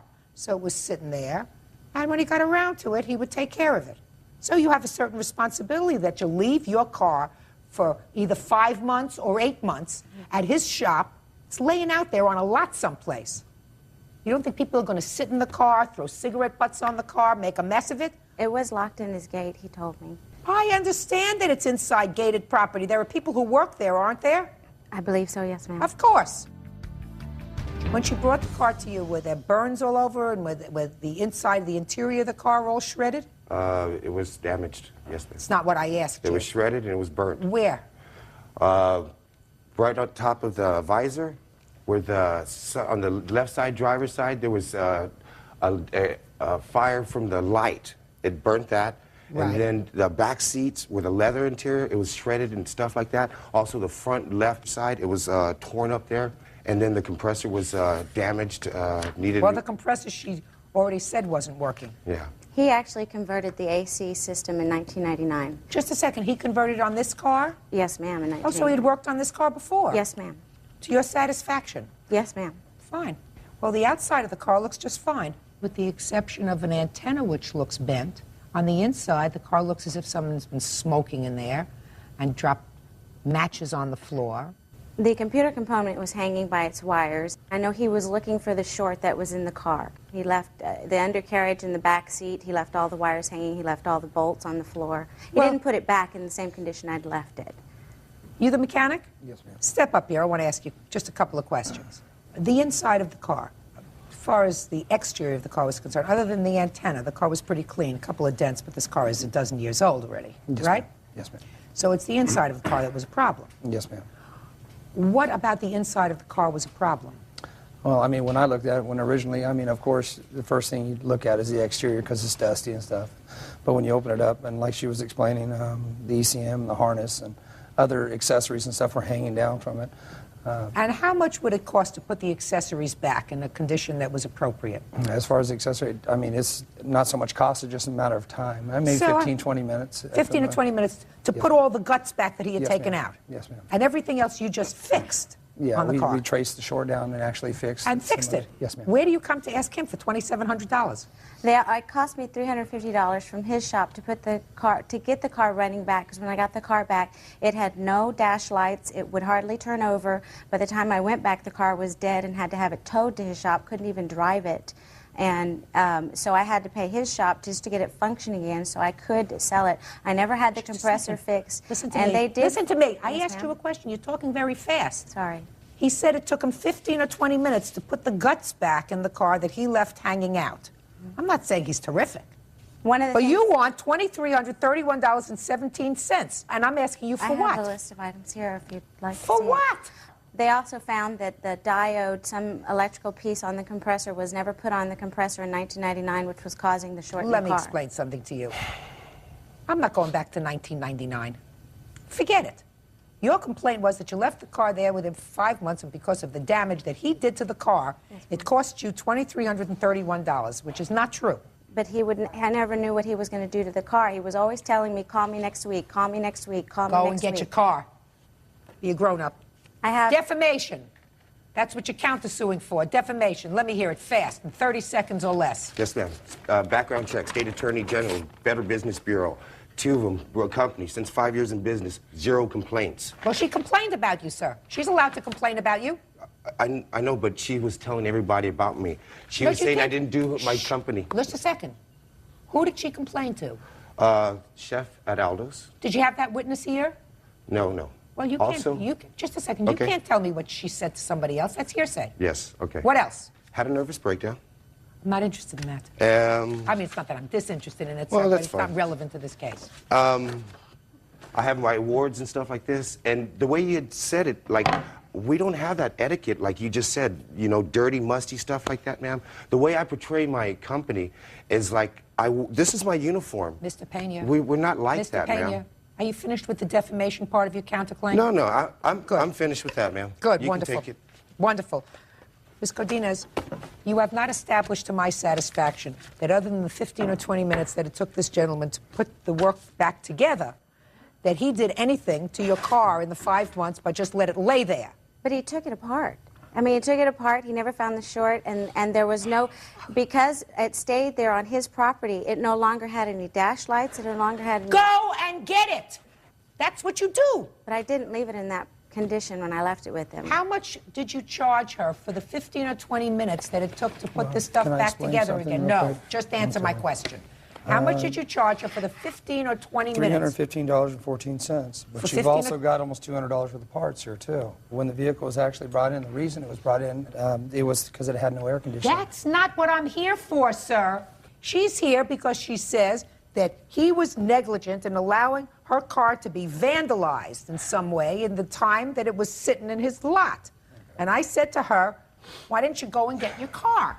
You know, a car sits on a lot. You have cars on lots. What happens when a car sits on your lot and nothing's happening to it 5-6 months? Well, it depends on the customer wants to claim the vehicle. Most of the time, they just leave them.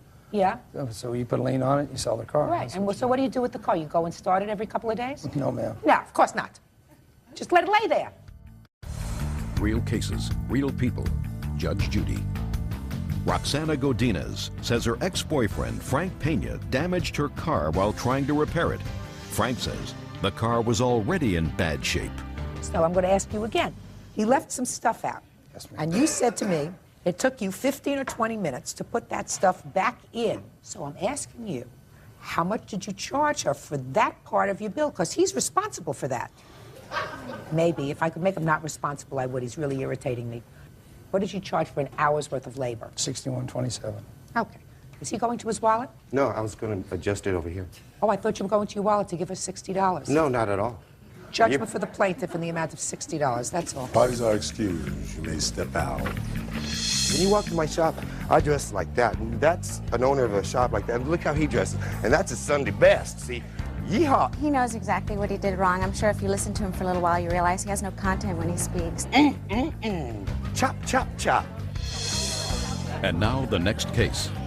All parties on Emmanuel versus Costa. Step forward, please. 52-year-old writer Sheila Emanuel is suing 43-year-old store owner Norman Kosser for the cost to replace her raincoat. Sheila says while shopping in Norman's store, her coat was burned by a candle.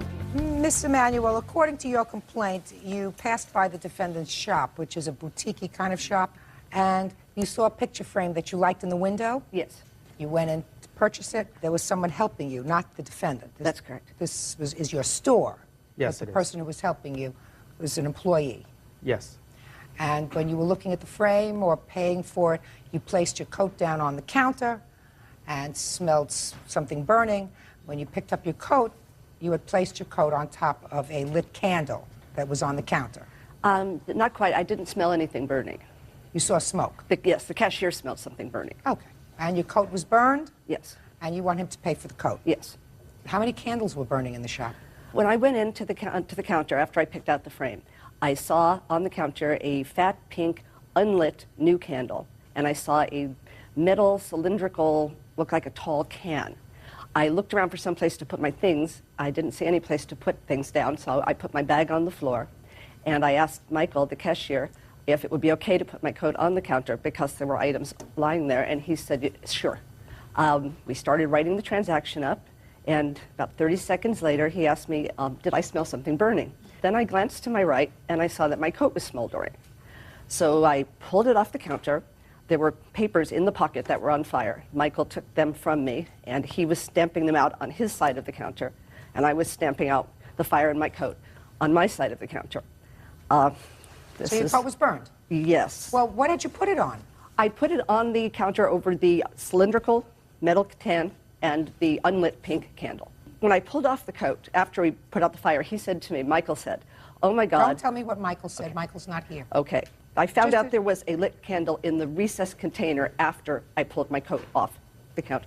Why do you think he's responsible for that? I was told to put my coat on the counter by Michael when I saw no other place to put it. And I was unable to see the lit candle in the recessed container. Well, how high is the counter? About this high. So all you have to do is look inside. It was back at that end, and it was tall. And the candle was not at the top. It had burnt down. Go ahead. Your turn. She came into my store. Did you witness anything? No, I came out. I think where's your employee? Where's Michael? Michael's working. He's not being sued, Your Honor. I'm being sued. I understand that. You're the one who's being sued. But you have to have your witness here. You didn't witness anything. I mean, how are you going to respond to her? I have pictures of the counter as well as the candle in question. Let me see.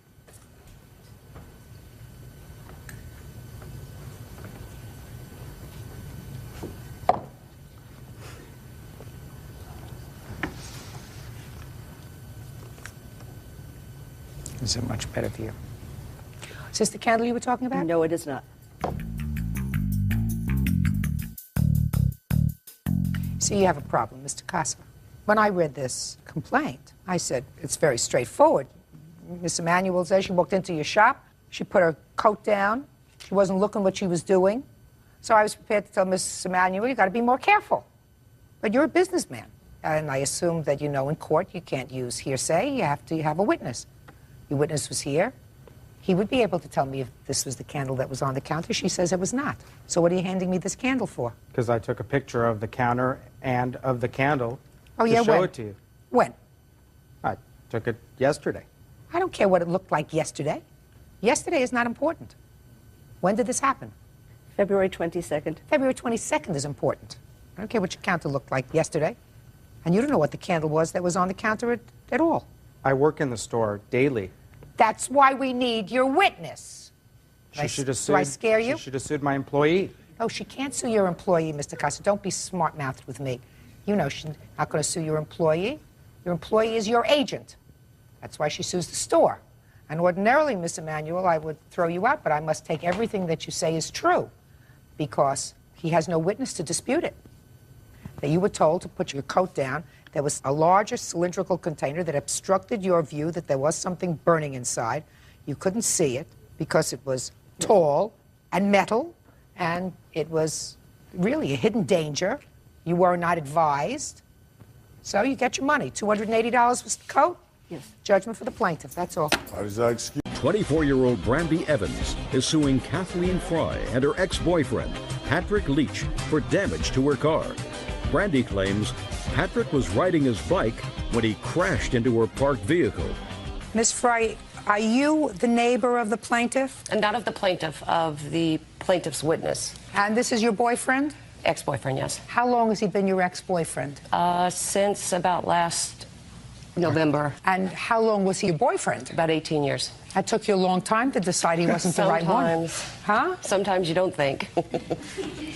Was there any particular reason why you terminated the relationship? We just weren't getting along anymore. Did he drink a little bit? No, he never drank. Never? Before we started going out, he drank, but he never drank during our relationship. Now, you were riding a bicycle? Yes, ma'am. With your girlfriend? Yes, ma'am. Where had you been riding? We usually rode 10 to 15 miles a night, just around our neighborhood and just around our block and so on and so forth. And at what time of the evening did you return to the house? It was probably between 8 and 8:30 in the evening. So it was dark? Yes, ma'am. Do you always ride at night? Yes, we did. It You was have mostly lights at on night. your bikes? No, we don't. Are you supposed to? Yes, we are. Probably. Probably, yeah. Do you wear a helmet? Yes, I do. For what? Safety reasons, in case somebody pulls out in front of me and Right. Right. That's why you have lights on bikes if you're going to be riding at night. And so tell me what happened, Mr. Leach. Our street was very dark. It has no street lights. I was pedaling, and her car is the color of night. It blended in, and it was parked, if I could show you on the diagram, it was parked probably a little farther back, but it was, to me, it was illegally parked. And it was on a corner. I was pedaling, and I looked up, and next thing you know, under the tree, next thing you know, I hit the front end of the car. Okay, so Mr. Leach, we are talking now about certain things that you can do nothing about, because as night follows day, that's science. And in science, it's going to get dark outside. So when you're driving a vehicle, what they do is when a vehicle is operating, they put lights on the car so that you can see where you're going after night falls, right?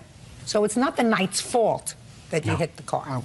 Now, cars can be painted in many colors. It's not the car's fault that it was painted the color of night, right?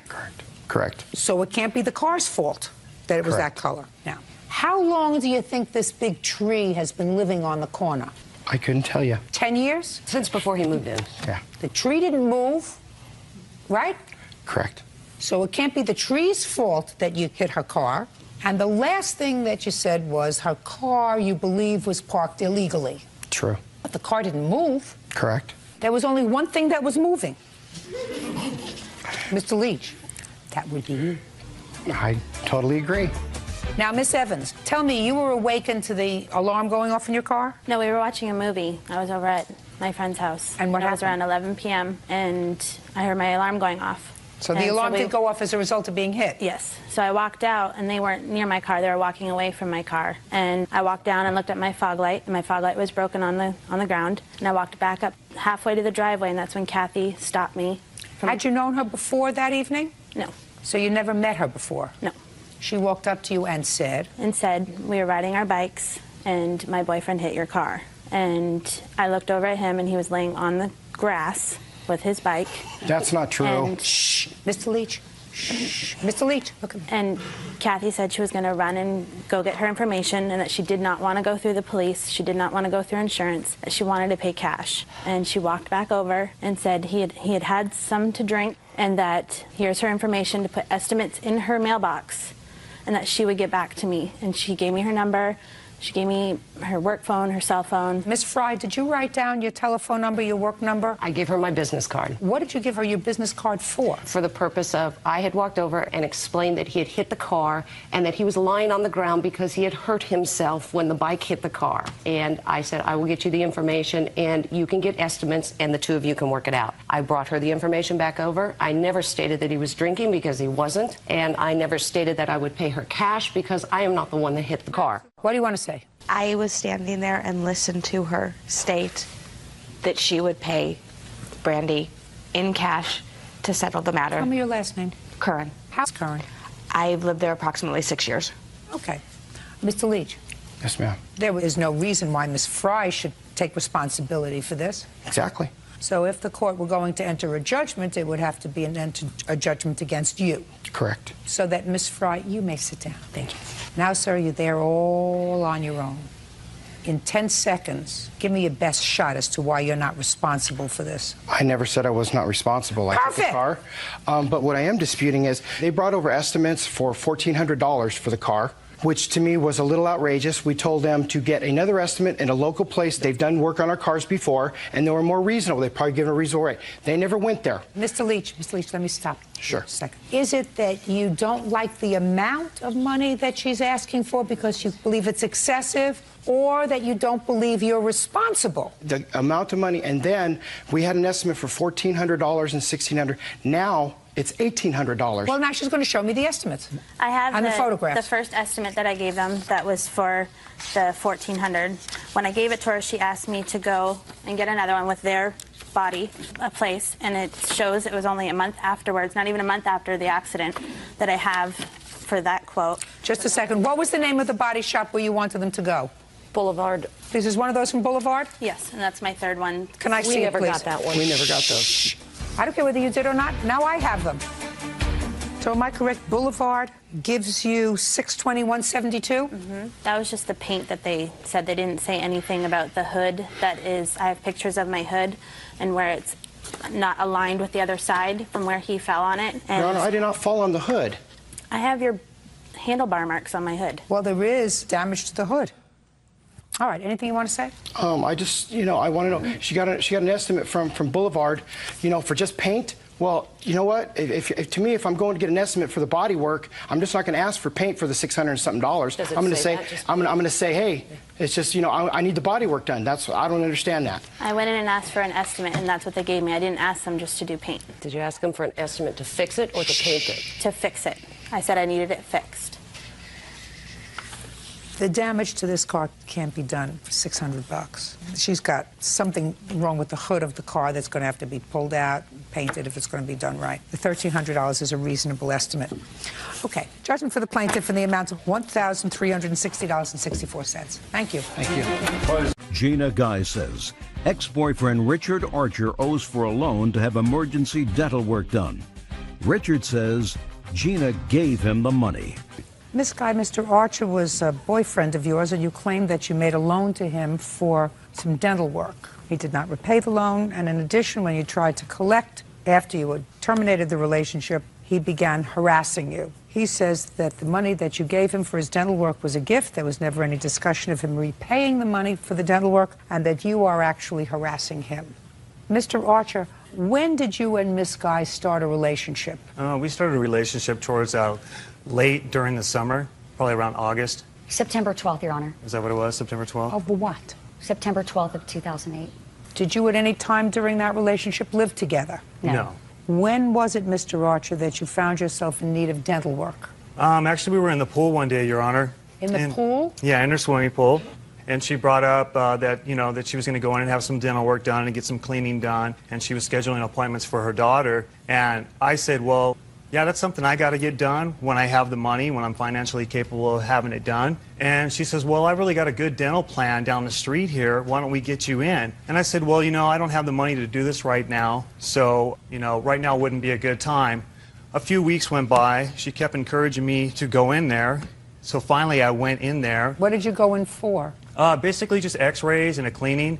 And it turned out that I needed a root canal and some fillings as well. Did you have any pain, Mr. Archer? No, I didn't have any pain at the time. How did you know that you had problems that required a root canal? I didn't know that I needed a root canal until they started getting in there and digging in my mouth. So they seen that on the x-rays, they seen that I needed a root canal. And then that's when it was brought to our attention, the total amount, which was $1,717. So first the dentist took the x-rays. Correct. And I should tell you, Mr. Archer, so that you don't feel as if you've been coerced or fooled. Okay. Both my father and my brother are dentists. Okay. So first they took x-rays. Okay, yes. And after the x-rays were taken, you had a consultation? I had a consultation. With whom? With a dentist. Who was present during the consultation? Present in the consultation was me and the dentist and the RDA, and then they had notified her. Don't tell me who they notified. Okay. All I asked you was who was present during the consultation. Just the dentist and the RDA. They told you that the bill was $1,717. Correct. That's the work we were looking at. And what was the next thing that you did? The next thing I did was just said stop right there, and they notified her. Don't tell me what they notified. That's hearsay. I said stop right there, Your Honor. And did you leave? No, I didn't. I stayed in the chair. And what did you stay in the chair for? I stayed in the chair so they could contact her and let her know. Who told them to contact her? Is not an answer. She did. She told them to contact her after your x-rays? Doesn't look like I'm getting any water. Is that what you think? Yeah, well, you usually don't need water right away. No, just my mouth is dry. Would you get Mr. Archer? Maybe there's water in that carafe. He seems not to have any water. No, Judge Judy, she told me to call her and let her know what the bill was going to be. Okay? It's all in the wrists. Thank you. Thank you. So she told you to call her and let her know what the bill was going to be. Did you call her? Yes. You just told me that they called her. And they called her too as well. No. When did you call her? Right there, right after they called her. Well, why wouldn't you call her? Well, actually, because I had a bunch of cotton in my mouth at the time. Well, you had just had a consultation with them. Well, yeah, they just came in and the cotton was still in my mouth and they were just explaining to me on the computer. Cotton was still in your mouth from what? From them lodging things in there. My gums were bleeding. No, they just took x-rays. Yeah, because they had the x-ray pieces in my mouth in there and it disrupted some of my gums. No, it must have been a lousy dentist. Actually, a really good dentist. Absolutely not. I never had bleeding gums from taking x-rays. Okay. You ever had bleeding gums from taking an x-ray? No. Taking x-ray? No. Doesn't happen. Mr. Archer, you are so full of baloney. Now that we've finished Once Upon a Time, thank you, and the Three Bears and Goldilocks, how come you got involved with his dental work? Because he was in the chair and was having the trouble that he had. What trouble was he having? Well, so far I haven't heard any. Listen to me, Miss Guy. So far I haven't heard any trouble. So far I heard that he was in no pain, he had no money, and he went to the dentist. And they did x-rays, and they were going to do a cleaning, and they found that he needed all this dental work, but he was in no pain. So I want you to tell me, is that what happened? I can only testify when I came into the scene. He sent me a text message from the chair stating, they've got my mouth open, they said it's an emergency, I have an abscess. That's why he went in, because he was in pain in his mouth. That's what you said in your complaint. I did. That's why I'm saying that was what happened. So he had pain. Exactly. So when did he tell you he had pain? For the first time? For the first time when when we were dating. At some point he said, I'm having a lot of pain in my mouth. So he made an appointment to follow through on the pain that he was having in his mouth. You suggested your dentist? I suggested my dentist. I had a dentist. My house is across the street from where my girls and I have our own plan. I'm a single mom. I can't put people on my plan. So that's where my girls and I go. What kind of work do you do, Miss Guy? I own a fitness ministry, Praise Aerobics. And what do you do, Mr. Archer? I'm a master physical trainer. Do you work in her place? Is that how you met? At the time, I was helping her, yes. When was the last time you worked from this guy? Oh, it's not an answer, Mr. 2 weeks Roger. before December. He never worked for me, just so I can state that. Oh, He was no, never an but I employee. Did not work for me. He was not a paid employee, no. That's not true. Do you get a check from her or cash? Actually, at the time, you know, I was doing a lot of things for her. And Like she what? was, well, I was teaching her spine elongation techniques and helping her with her back because she has a spine injury. And I was teaching yoga and stretching classes for her clients as well. For her clients in her establishment? Correct. And you were compensated for that? No, I didn't ask for anything, okay? She was helping me out with my mouth, and I also did other things as well for her, you know. Like what? There was gym equipment inside her facility that needed to be tore down and repositioned and corrected, and there were multiple stations, and I did that. And are you telling me, sir, you told me once before that you worked for her. Work for her usually involves some financial remuneration. Okay. Are you telling me that you were not compensated for what you did? No, not cash-wise, no. Okay. Now, how long did you do all this work? Months, weeks? It was during the relationship. And how long did that last? 4 months. When did you go to the dentist? I probably went to the dentist in the second month of our relationship. What month did he go to the October 2nd, Your Honor. And you put the money on your credit card when he called you and said he had an abscess? Is that what happened? Correct. So, Mr. Archer, Yes. what you are asking me to believe is, as an old jurist Okay. and a dentist's daughter, Okay. that it was sheer serendipity that you went for x-rays Okay. and they found an acute abscess that Yes. required root canal on the spot and a post and crown. Just a second. I'm Okay. just asking. Okay, That I'm sorry. requires Go a ahead. yes. It was pure serendipity. Okay. Or no, I was in a little bit of pain, and we may have discussed that I was in a little bit of pain. Okay. Which one would you like me to believe? I went to do a checkup to see what was causing the pain. Ah, there we have it. That makes my job so much easier because it was not the baloney story you gave me before. You know, when we air this segment, Okay. Mr. Archer, you're going to have to watch what you told me before. Okay. Because, you see, you are a prime example of if you tell the truth, you don't have to have a good memory. Okay. But if you don't tell the truth, you really have to have a good memory, sir, because otherwise I make you look like an idiot. How much does he owe you? The dental bill's $2,000, but I'm definitely suing for more than that. I gave her believe $500 You gave her $500 for what? on top of the dental bill. What do you mean you gave her $500 on top of the dental I bill? thought it was a gift. 2 weeks later, I gave her $500 a gift. Yeah, right. Just a minute. Hold on a second. 2 weeks later, you gave her $500 for what? The bill Well, don't look at me. Don't point your finger at me. 2 weeks. I'm looking at your answer. Okay. I don't see anything in your answer about $500. No, but I So did. that But I did give it to her for what? for the bill to help her out, just like I was helping her out around the house as well with her business. Like crazy. So it dropped it to $1,200, and now she's lying about it. Hey, listen. If you were honest with me to begin with and said to me, look, it was a loan, but I gave her $500. I don't owe her. Uncross your hands.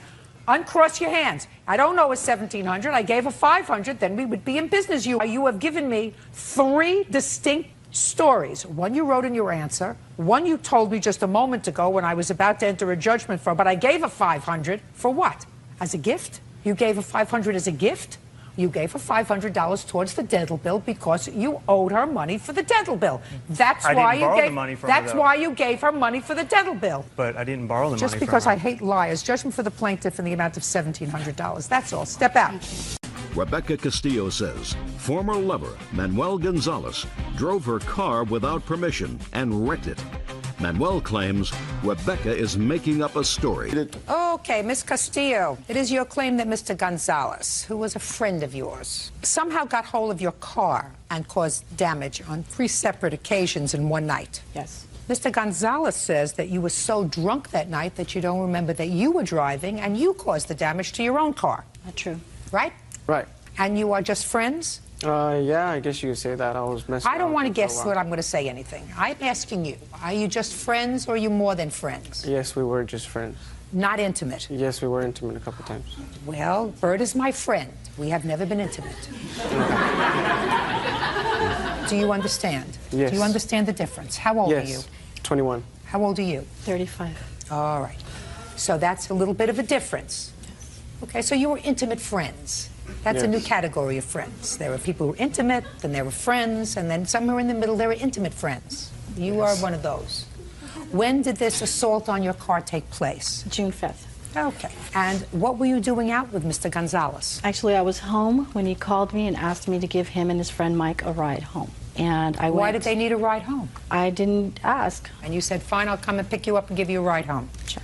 Keep going. When I got to the restaurant, the establishment, he was there with 3 other gentlemen. They were there eating and drinking, and I ordered a margarita, and we were there for about an hour and a half. How many margaritas did you have? Just one, Your Honor. And then from there, they wanted to take off, and we went to a billiards place where we were there only a half hour. I played billiards with one of the other gentlemen that was there with them. They wanted to leave. We went to another local establishment, a local bar.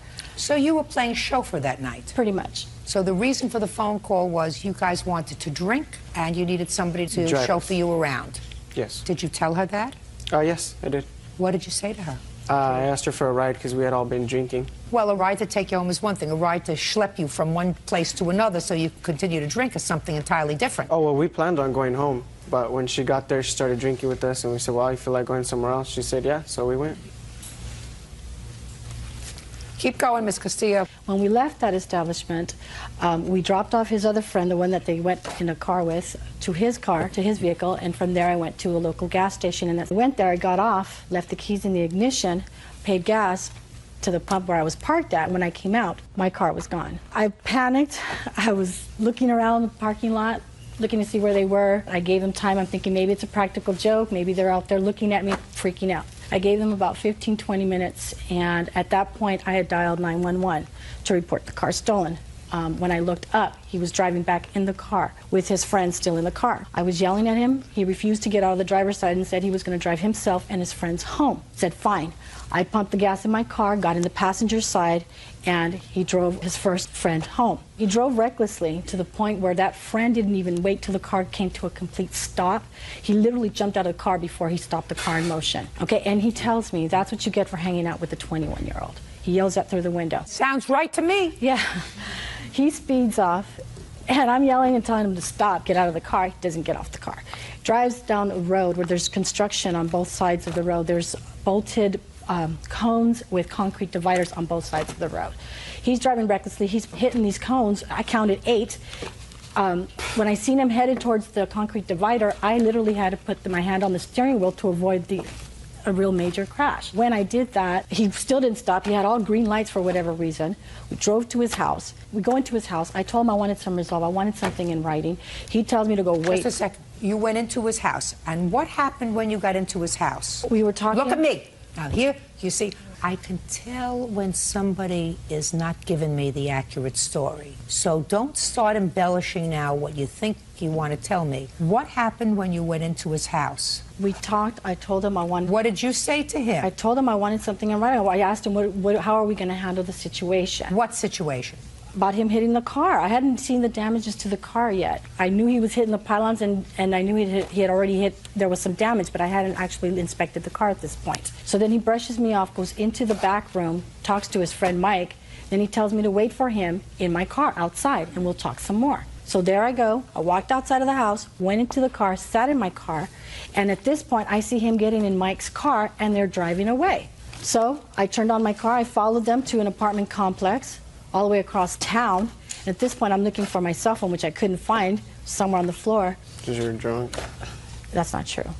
And when we got there, I followed them to a dead end, and I had to back up. I backed up so that they can straighten out. They were there in the car for about 5 minutes, and then Mr. Gonzalez gets off the car, comes towards my car. In the meantime, his friend Mike drives off, tells me to move over so we could talk. Then he's telling me that he had no reason to bow down to me like I was some princess, that that's the reason why he doesn't have a valid license, because he can't drive. And he puts the car in reverse, backs it into the wall, then he drives off. So you let him get into the driver's side of the car, according to you, and you moved over. I assume you have a bench seat in the front? It's not a bench seat, no.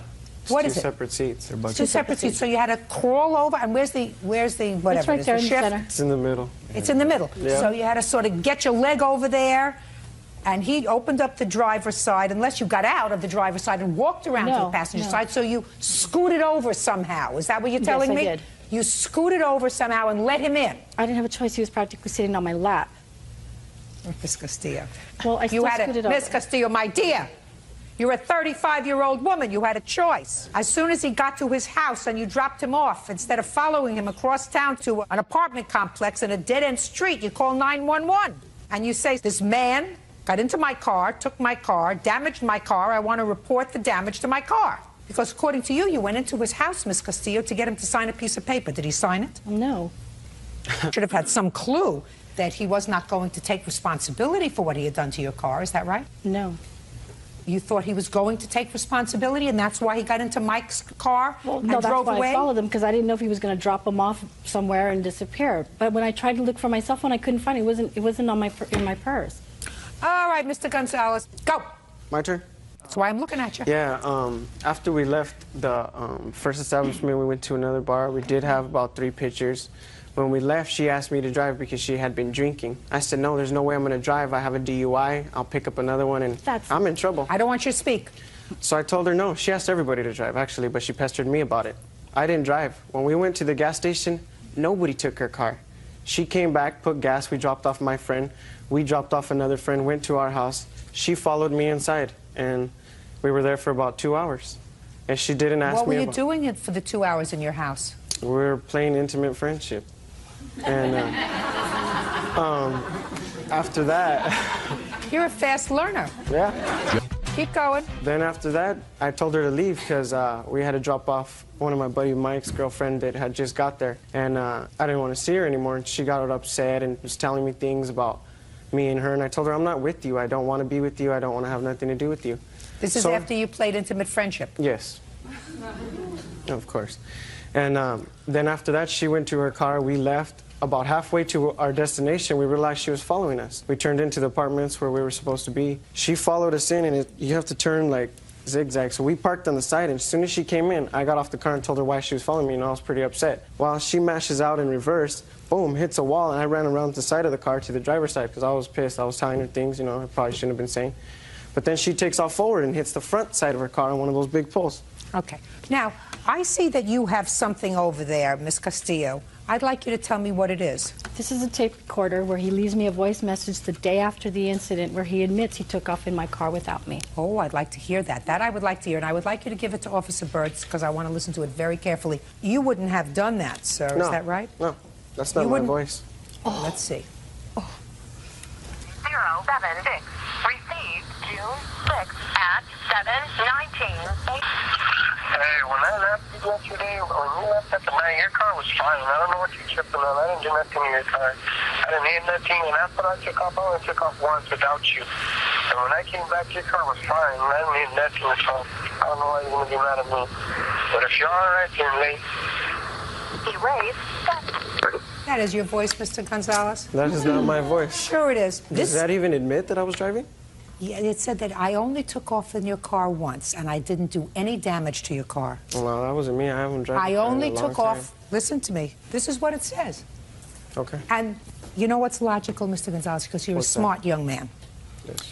If she was going to falsify this and have somebody else pretend that they were you, Yes. she would have had this person say, listen, I'm sorry I did all the damage to your car. I'll pay you for it. Yes. Wouldn't have had them say, listen, I didn't damage your car. I took off with it once and I brought it back. Nothing happened to it. So I don't know what you're complaining about. Do you understand? Yes, I understand. Good. So this is your voice, and you acknowledge that you took off once with her car, but you say, I didn't cause any damage to your car. That I believe. So you see, you shouldn't fib. Okay.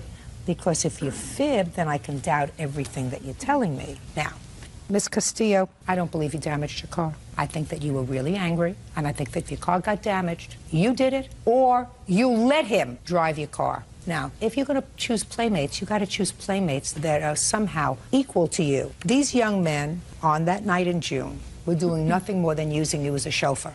I am not comfortable enough with your story to find that Mr. Gonzalez, as outrageous as his behavior might be, and however morally reprehensible his behavior might be, is responsible for the damage to your car, Ms. Castillo. So your complaint is dismissed. That's all. Thank you. Marcus Watson claims former friend Ryan Brooks vandalized his car after a fight at a party. Ryan is countersuing, claiming Marcus assaulted him. Mr. Watson, the defendant was your best friend for a long time, according to your complaint and according to his answer. Came a time when there was an argument between the defendant and your sister? Yes. Was it some sort of a party? Yes, it was His her sister birthday. was giving him a hard time because, according to him, he had invited a friend without asking permission. So they were going at it, and you got involved. Right, yes. And it got a little physical. Yes. And if I'm piecing this together, you put your hands on him. Well, actually, I pushed him to move him back. You pushed him. You put your hands on him. Okay, yes. And whatever happened next, it is your claim that when he left the house, which he Yes. did, he scratched your car. Yes. This part of it is easy because Mr. Brooks says he was so angry that you put your hands on him that he did vandalize your car. Right? Yes. But Mr. Brooks has a counterclaim is that you came looking for him and assaulted him. That's not true. I'm not sure. Okay. Because I've read your complaint and I've read his answer. Okay. So let's start with what the fight was about, Mr. Brooks. The fight was about that the person I brought was his best friend. They were into it at a long time ago. They were what? They were fighting, they were arguing a long time ago with his best friend, but Whatever. That's what the fight was about? That you brought somebody that they didn't want? yes, And who had that conversation with you? the plaintiff's sister. Is that you? Yes. Stand up. What's your last name? Love. What was the date of this party? February 3rd. Wasn't it your house? No. So tell me about the conversation you had with Mr. Brooks. The conversation I had with Mr. Brooks was he invited people to the house that was actually enemies of whose house I was at. And I stood calm that whole night because I'm there to enjoy my birthday. And in fact, my daughter was also there. So I didn't need any conflict or anything. So I waited. And what actually came about to have the argument between me and him that became physical was an incident happened where one of our friends have misplaced their keys, and he's making statements and gestures to other people that were there that someone was looking attractive or whatever, and actually whose house we were at, they came into the room where I was All right, at. please, this is getting much too complicated, Miss Love. You let things go for the whole night. Right. And everything was fine. And then at some point, you approached him. Correct. And that's after you had had something to drink. No. Are you telling me you were celebrating your birthday and you hadn't had anything to drink? Is that Yes, what I you am. You telling my me that? daughter was there, so I didn't have anything to drink. How Why would I much? drink and my daughter was there? She's an infant. Who else was there? My brother. And who else? The rest of our friends. Don't necessarily believe you. So you waited until the evening was dying down, and then something bothered you, so you went over to him, and what did you say to him? I just asked him, why does it seem that you were trying to start a fight the whole night? Because he started fights with other people that were in the house, which the police were called to the residence earlier over something else that he started. So I just asked him, you know, why did you feel that you need to start a fight? This is my birthday. I'm here to enjoy my day. And what did he say to you? He had an attitude. He was No, drunk. that's not what I asked you. I said, what did he say? He really had nothing to respond to me. So he didn't answer you? No.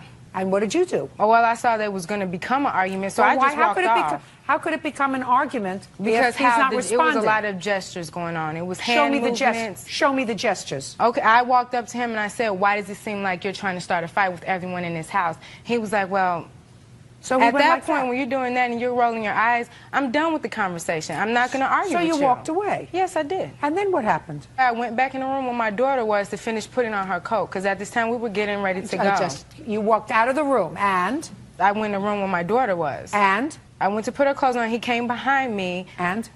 Doing all of this, like he wanted to start a fight. So I stepped out of the room, because I'm like, no, we're not going to argue. Go ahead. So or he's get moving his heated. finger like this. Yes. Right, and you moved out of the And room. he's jumping in my face. So I come out the room, and I'm pretty much like, do you really want to start this? Do you really want to make this about a fight? And pretty much he went to swing at me, which he missed, and then he pulled out a knife. So that's when my brother came into the play. That's when he pushed him out the way. No. Of course not. Of course not. It's not what happened. He went to swing at you? Right. Nah, not what happened. What happened? She was right about the gestures and whatnot. I was drunk, but she came at me like she wanted to hit me. But instead of me hitting her, she kind of swung at me but missed me. And I was going to swing back, but the plaintiff and his two best friends, they jumped on me from the side. I'm all on the ground. I pulled out my knife for protection. They come at me again and start swinging at me, so I dropped my knife. And they told me to leave, and I left the apartment. And nobody was hurt? I was hurt. She wasn't hurt? No. He wasn't hurt? No. And you went outside, and what did you do to their car? I scratched his car. Do you have an estimate for the scratching on your car? Yep, they're right here. Like, take a look at it.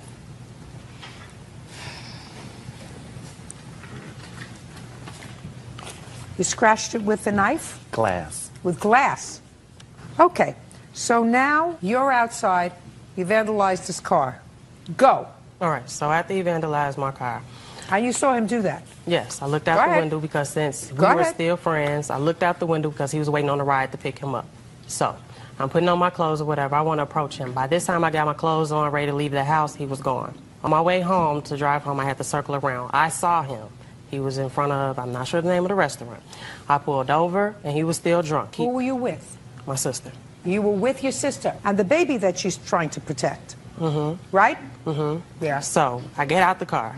So I see he has a beer bottle in his hand. Why don't you get back into the car? Because I wanted to talk to him about my truck. Why? If you know he's drunk, and if you just saw him commit a crime, why in the world would you stop your car with your sister and the baby in the car instead of just taking her home, calling the police, say, I just saw him vandalize my truck? Because I didn't want to involve the police because he was my friend. Then why didn't you let it go until the next day? I could have, when he was but sober. It was on my chest, and I wanted because to tell you him. wanted to get it off your chest. I wanted to talk to him. Because you wanted to get it off your chest.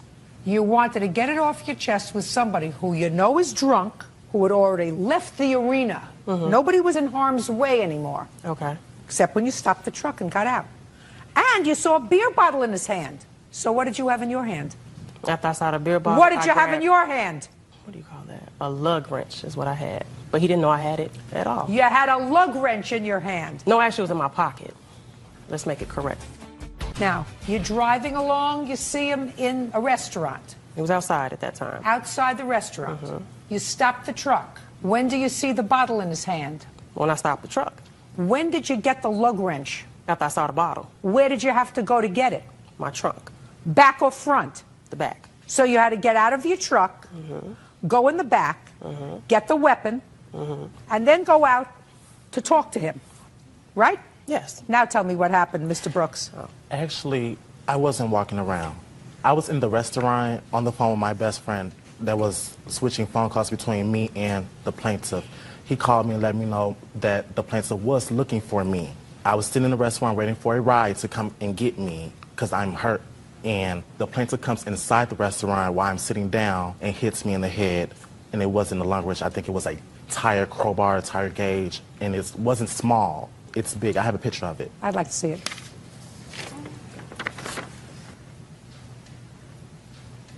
It's a lug wrench. Where did you get this picture from? At the end of the incident, the police did not want to arrest nobody. They took the whole situation, so they gave that to my best friend. Do you have a police report? No. Do you have a police report? No. Did you have any medical treatment? I went home. My aunt, who was a certified nurse, cleaned me up. And did you take any photographs of what you looked like? Why not? Because I just wanted to go home. I was messed up, and I just wanted to go home, lay down. So what did you do when you finally confronted him, Mr. Watson? I came to confront him while he had this beer bottle in his hand. It was outside. We went inside the restaurant. I tried to talk to him. He was swinging the beer bottle at my head. He swung it maybe about 2 or 3 times. The last time he swung it, launched it, and it fell on the ground and shattered. At that point in time, that's when I ran up. Ran up what? I ran up on him. And what'd you do? I hit him. Yeah, you hurt him. With a weapon that you secured to do just that. I didn't want to hurt him. The thing was, I had that for my protection. No. Your protection was your car that should have kept running and kept going until you dropped your sister and the baby off. So you take care of your own car, Mr. Watson. For what? For what? Because I'm awarding him on his assault charge the exact same amount as he would have paid you to fix your car. That's why. He's got a counterclaim for assault. Do you understand? I understand that, but he vandalized my vehicle. That's absolutely right, and you assaulted him with a tire iron. Wait a minute, because he vandalized my car before the fact of that happened. Oh, absolutely right. So if he absolutely did.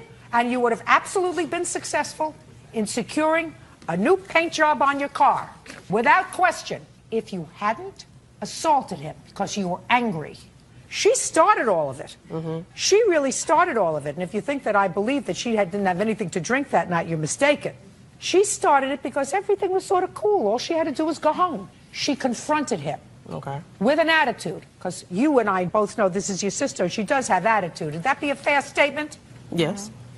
So you take care of your own car, sir, because the exact same amount that I would have awarded you on your complaint, I'm awarding him on his counterclaim. Because you know you had no right to vandalize his car, correct? Correct. Goodbye. I leave you both where I found you. Psychiatrist Dr. Howard Richmond says publishing consultant Susan Gilbert scammed him on a book deal. According to your complaint, Dr. Richmond, you retained Miss Gilbert's services because you were interested in publishing a book. That is correct. And she had, well, you had heard she had had some expertise in assisting people to get their works published. You gave her approximately $2,500, and it is your claim that she really defrauded you because she was not working solely in your best interest. You want not only your money back, but you want twice that amount of money as punitive damages. So I have a few questions before we get into this. Had you written a book? Yes, I did. And the subject? It was called The Healing Field, a story about myself, a psychiatrist, and one of my patients who was dying from anorexia.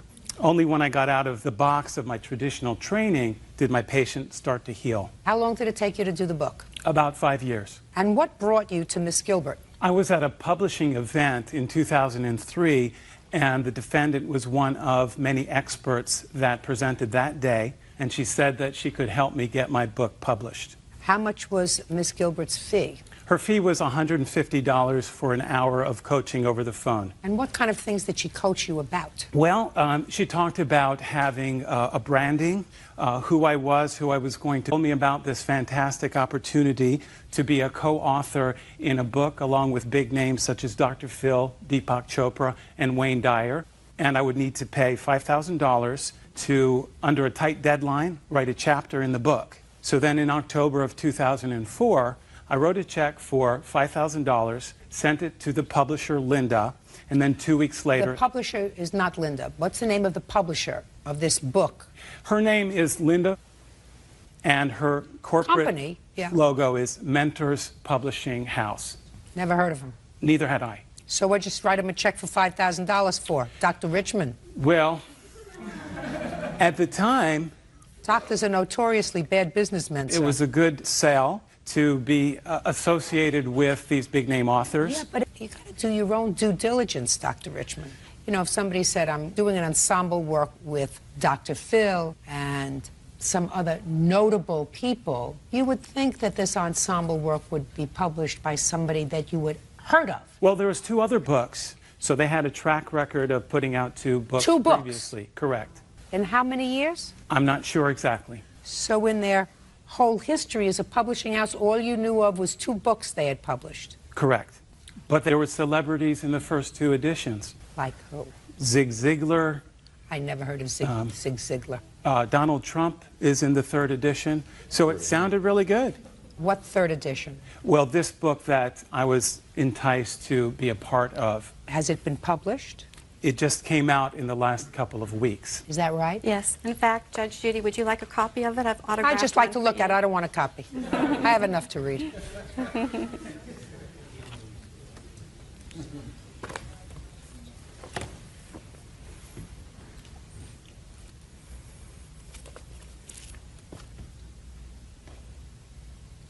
By the way, in case you want a picture of Zig Ziglar, this is what he looks like. That's him. All right, so you sent $5,000 into this publisher. Go ahead, what happened? I wrote the chapter. Then in late January, early February 2005, there were some changes in the publication and a delay in when the book was coming out. I started to get uncomfortable with the changes that were happening. Like what changes? Instead of 40 authors, there was going to be 70 authors. Chuck Norris was going to be on the cover of the book. He's not in alignment with the work that I do. And then on February 7th, I discovered that the defendant, my coach, was not only getting compensation from me, but also from Linda, the publisher. In exchange for bringing people in, she would get to write the foreword and have her picture on the cover of the book, and that was in an email that I only discovered February 7th. She never disclosed this to me.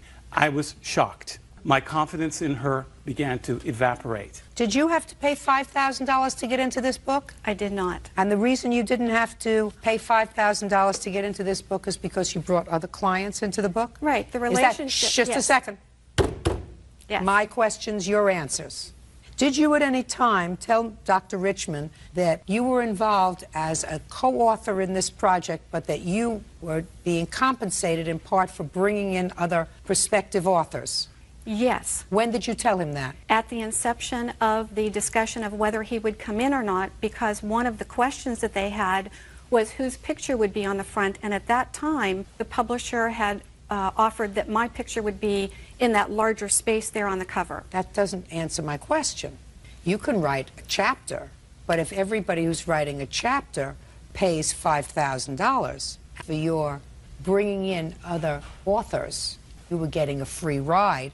My question is, did you tell that to Dr. Richmond? I did not state it in those words. Well, those are the words that you should have used, Ms. Gilbert.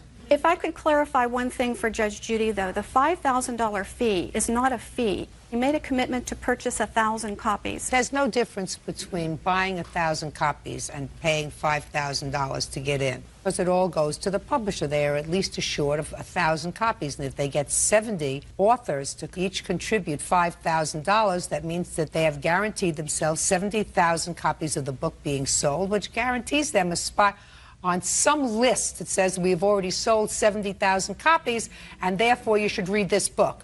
That's sort of a no-brainer. It's right, marketing. Ms. Gilbert? Absolutely, it's marketing. So that wasn't explained to him, that the $5,000 is that you can get 1,000 copies of this book. You don't have 1,000 friends. What you're going to do is you're going to take pieces of your library. You put 500 in one house and 500 in another house, and some in the kitchen and some in the living room. I've written books, I know. I got stacks of them all over my house. Some were sold, some did. Listen to me. You had an obligation to tell him that you were also representing other people who were going to be contributing to this book, and in exchange for your cooperation in securing other people, which the publisher wanted, because I guarantee you, Dr. Phil didn't have to pay $5,000 to get into the book. Chuck Norris didn't have to pay $5,000 to get into the book. Nice-looking man, they don't know who that he is. You got to pay the $5,000.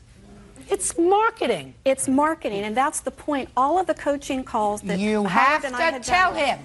Can I say this for a second, Bert? Sure. Don't get too involved with it. Let's see.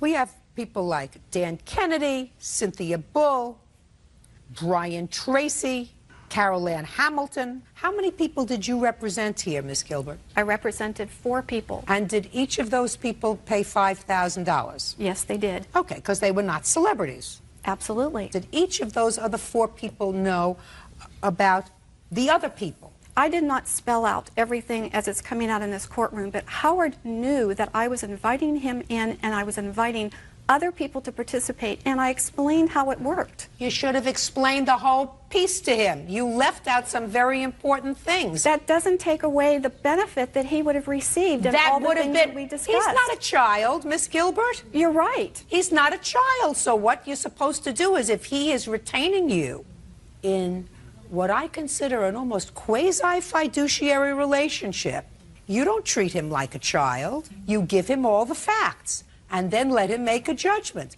Now, it might have been a wrong judgment for him not to participate in this book. He might have gotten his name in print, so at least he was a published author. But your responsibility to your client, if he was your primary client, was to make sure that he had all the facts. Now, did you get your book published? Not yet. You got a possibility? Of course.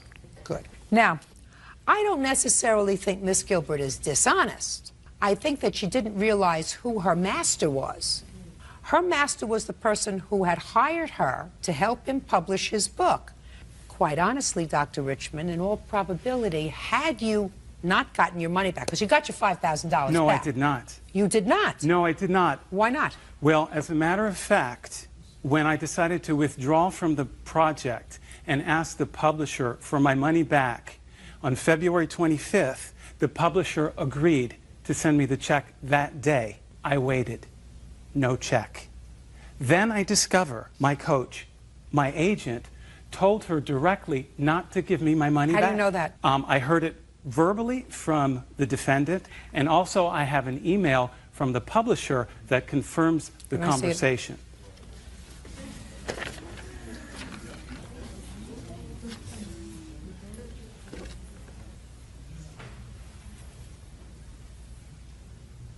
What did you say to the publisher? I don't know what was written there. I'm not asking you what was written here. I know what was written here. I'm asking you what you said to the publisher that resulted in the publisher not sending him back his check.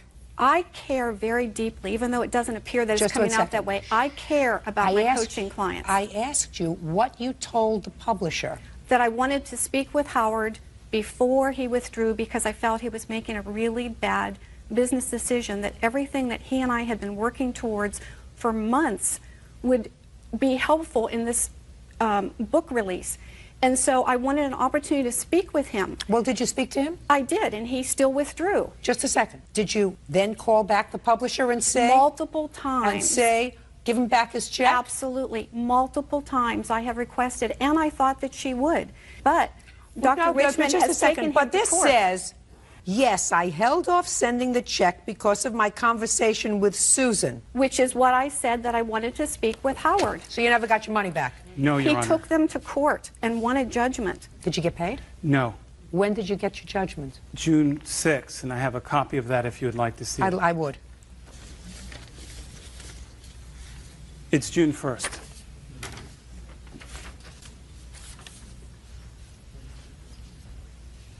You have any idea why you haven't gotten your money? Lack of integrity. Have you called them? Yes. And what have they said? No response. Tried to get the money from the bank account. No money there. Cat and mouse game. Our client has said, I want my money back. The people are ready to send you your check. You say, don't send him his check. I want to talk to him. That's not up to you. If he's hired me as his coach and I feel that he's making a mistake, I'd like to speak with him before that happens. You had no business speaking to the publisher about him. You don't know who your master is in this situation. You took money from him. You are his advocate. As I was advocating for him that this was a good project. He's not a baby. It's up to him to make a judgment as to whether or not he believes that he wants to go forward with this project. You know, Chuck Norris is a very nice man. He says, I don't want to be in a book with Chuck Norris on the cover.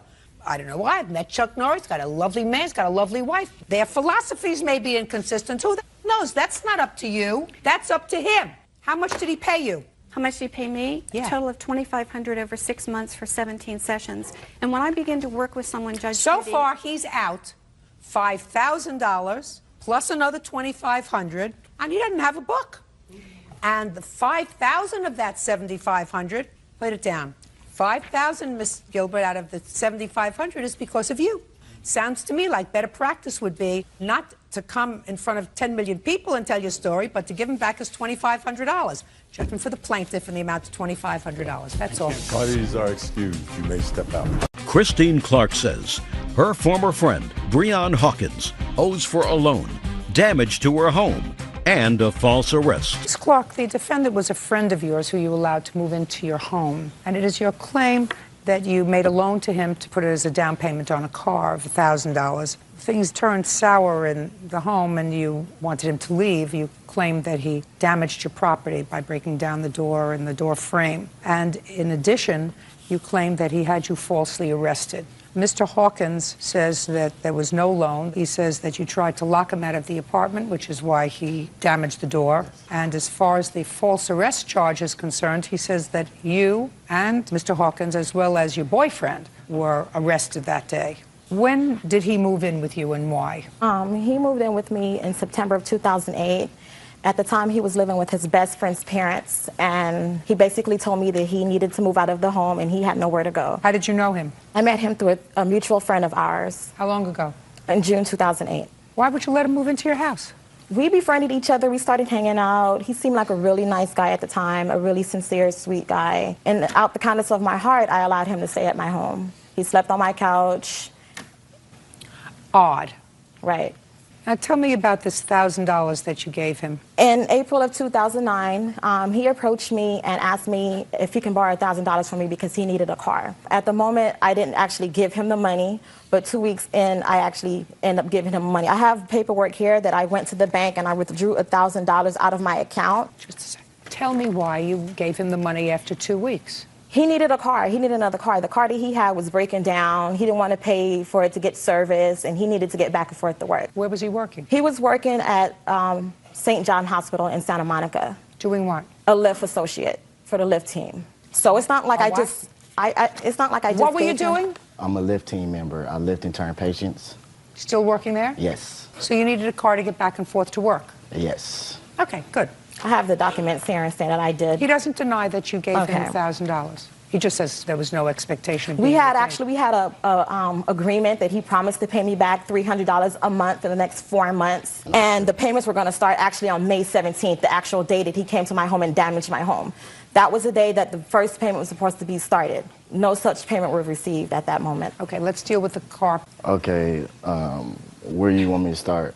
You needed a car. I needed a car, which is true. She did give me the $1,000, but it wasn't for me to pay her back. It was. Your Honor, that's a lie. If you interrupt again, and I do this, if you interrupt him again, I'm dismissing your case. Do you understand? Yes. I gave you an opportunity to speak. Now it's his turn. Got it? Yes. Tell me the circumstances, sir. Tell me what you said to her, what she said to you. That's what I want to hear. First, I asked, can I borrow $1,000? Okay, can I, just a second, can I borrow $1,000? Yes. Okay.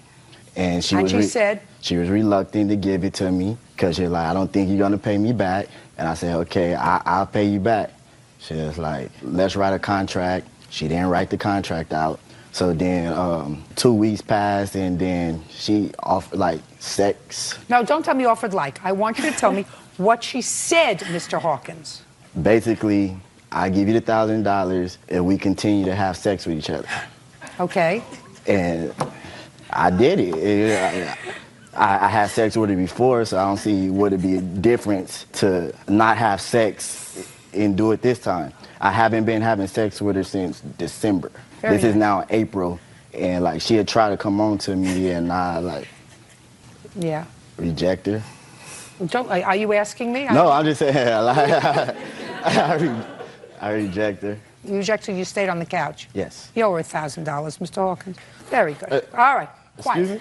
That's what you said. Can I borrow $1,000? And she said, I'm reluctant. You said, I'll pay you back. And you said, I'm reluctant. And then 2 weeks later, she gave you the money. Now, let's hear what happened on May 17th. Okay, on May 17th, I approached him for the first payment of the money. He basically got on my face and told me that he wasn't going to give me anything. He didn't owe me any type of money. I was on the phone at the time. You want to lose? Fast?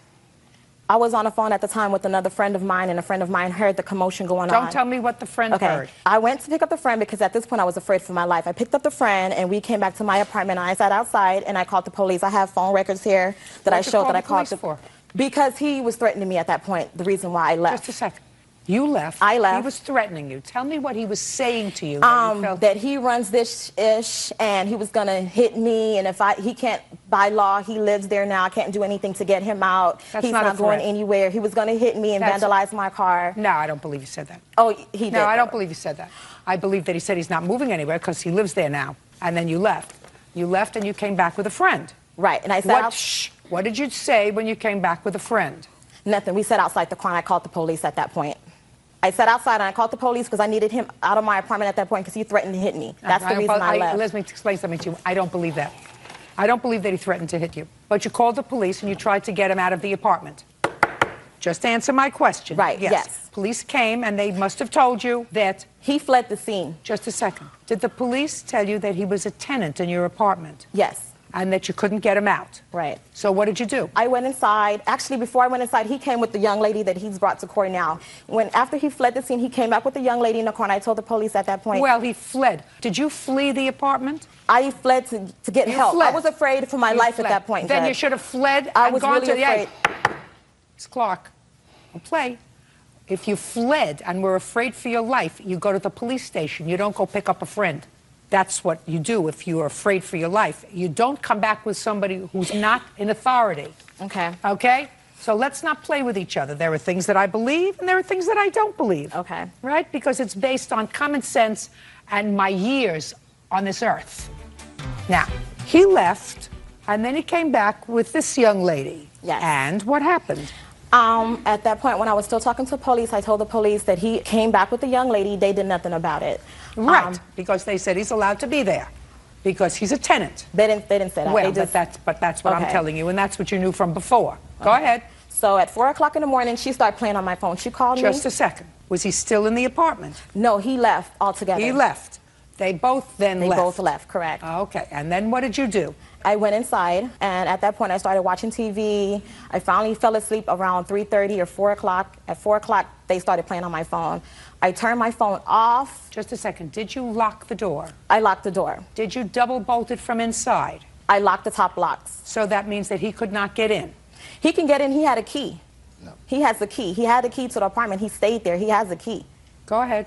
I only had a key to the bar door. I didn't have a key to the wooden door. So that's how she locked me out. Okay, that's what I assumed. Okay. So you locked him out. Hey, Miss Clark, don't play with me. So you locked him out. I locked the door. You Judge, locked him out. I was afraid for my life. He threatened me. Listen, Miss Clark, just answer my questions, madam. You locked him out. The police had already told you that you had no right to lock him out, but you locked him out and he broke the door down. Is that what happened? Yes. He came Is that what happened? Yes. He can do that. At 5 o'clock in the morning, he kicked in the door with this young lady here at 5 in the morning. Why is he kicking the door in at 5 in the morning? Listen to me. At that point, I was very afraid for my life, Judge. Well, I don't care whether you were afraid for my Miss life. Clark, hey, I don't care whether you were afraid for your life. You locked the door. They tried to call you. You turned your phone off. No, and that's he broke not the door reason she was down. calling me. Miss Clark, listen to me carefully. He has the right to do that. Sometimes you win and sometimes you lose. You got your $1,000, but you had no right to do what you did. The police already told you had no right to keep him out, so you took the law into your own hands and you locked him out. And he has the right to go into his place of abode, which is where he was living with you for a long time. And he broke down the door because you had no right to lock him out. I understand that, Judge, but at the same time, it doesn't take him to come to my home at 5 in the morning. I have small children living with me. Why is he coming to my home at 5 in the morning, kicking in my door? Listen to me. I'm afraid for my life at that point. Listen and to he's me. coming with someone You're trying to to talk over me. That's not going to happen. I tried to explain it to you. The police tried to explain it to you. You didn't like their answer, and you don't like mine. Judge, I have pictures of the damages that he done to my apartment here. That's your problem. When he kicked in the door, he damaged my coffee room table. He broke the table. Then you shouldn't have locked the door. The next day, you go to court and you try to have him evicted for whatever reason. I actually got a restraining order because I was falsely arrested. That's what I you was have falsely to do. arrested, and I have my witness here to attest to that. When I called the police, they came back out and he claimed that I hit him and he put me in jail. So he falsely arrested me on battery charges, and that's a lie because I have paperwork here also saying that no charges were filed against me. So in the midst of me being nice and helping him out, I get suckered in the end. I lose all this money in the end because I tried to help this gentleman out here. I want to tell you something. You have children who live with you? Yes, I do. You don't bring somebody into your house that you've known 3 months. I know. I learned my lesson now. Well, now you learn your lesson better. Because if there wasn't some bizarre reason for bringing him into your house after 3 months to expose him to your 2 children, bizarre reason that I don't even want to get into right now. You don't do that if you're a responsible adult and a responsible parent. Judge, I go to work every day. Miss Clark, you made a mistake. Yes, you're right. I made a mistake. Acknowledge your mistake. I did. And you also, if you're a hardworking lady and have 2 children that you're supporting, you don't lend somebody who's a couch sleeper $1,000 of your hard-earned money. I learned my lesson. Well, now you're going to learn a better lesson. You get your money back, but the rest of it is your problem. You had no right to lock him out of the place where he had been living for half a year. You owe her the $1,000 for the car. Judgment for the plaintiff in the amount of $1,000. That's all. Parties are excused. You may step out. 39-year-old delivery man, Louis Serpa, for his share of their daughter's graduation expenses. Order. All rise.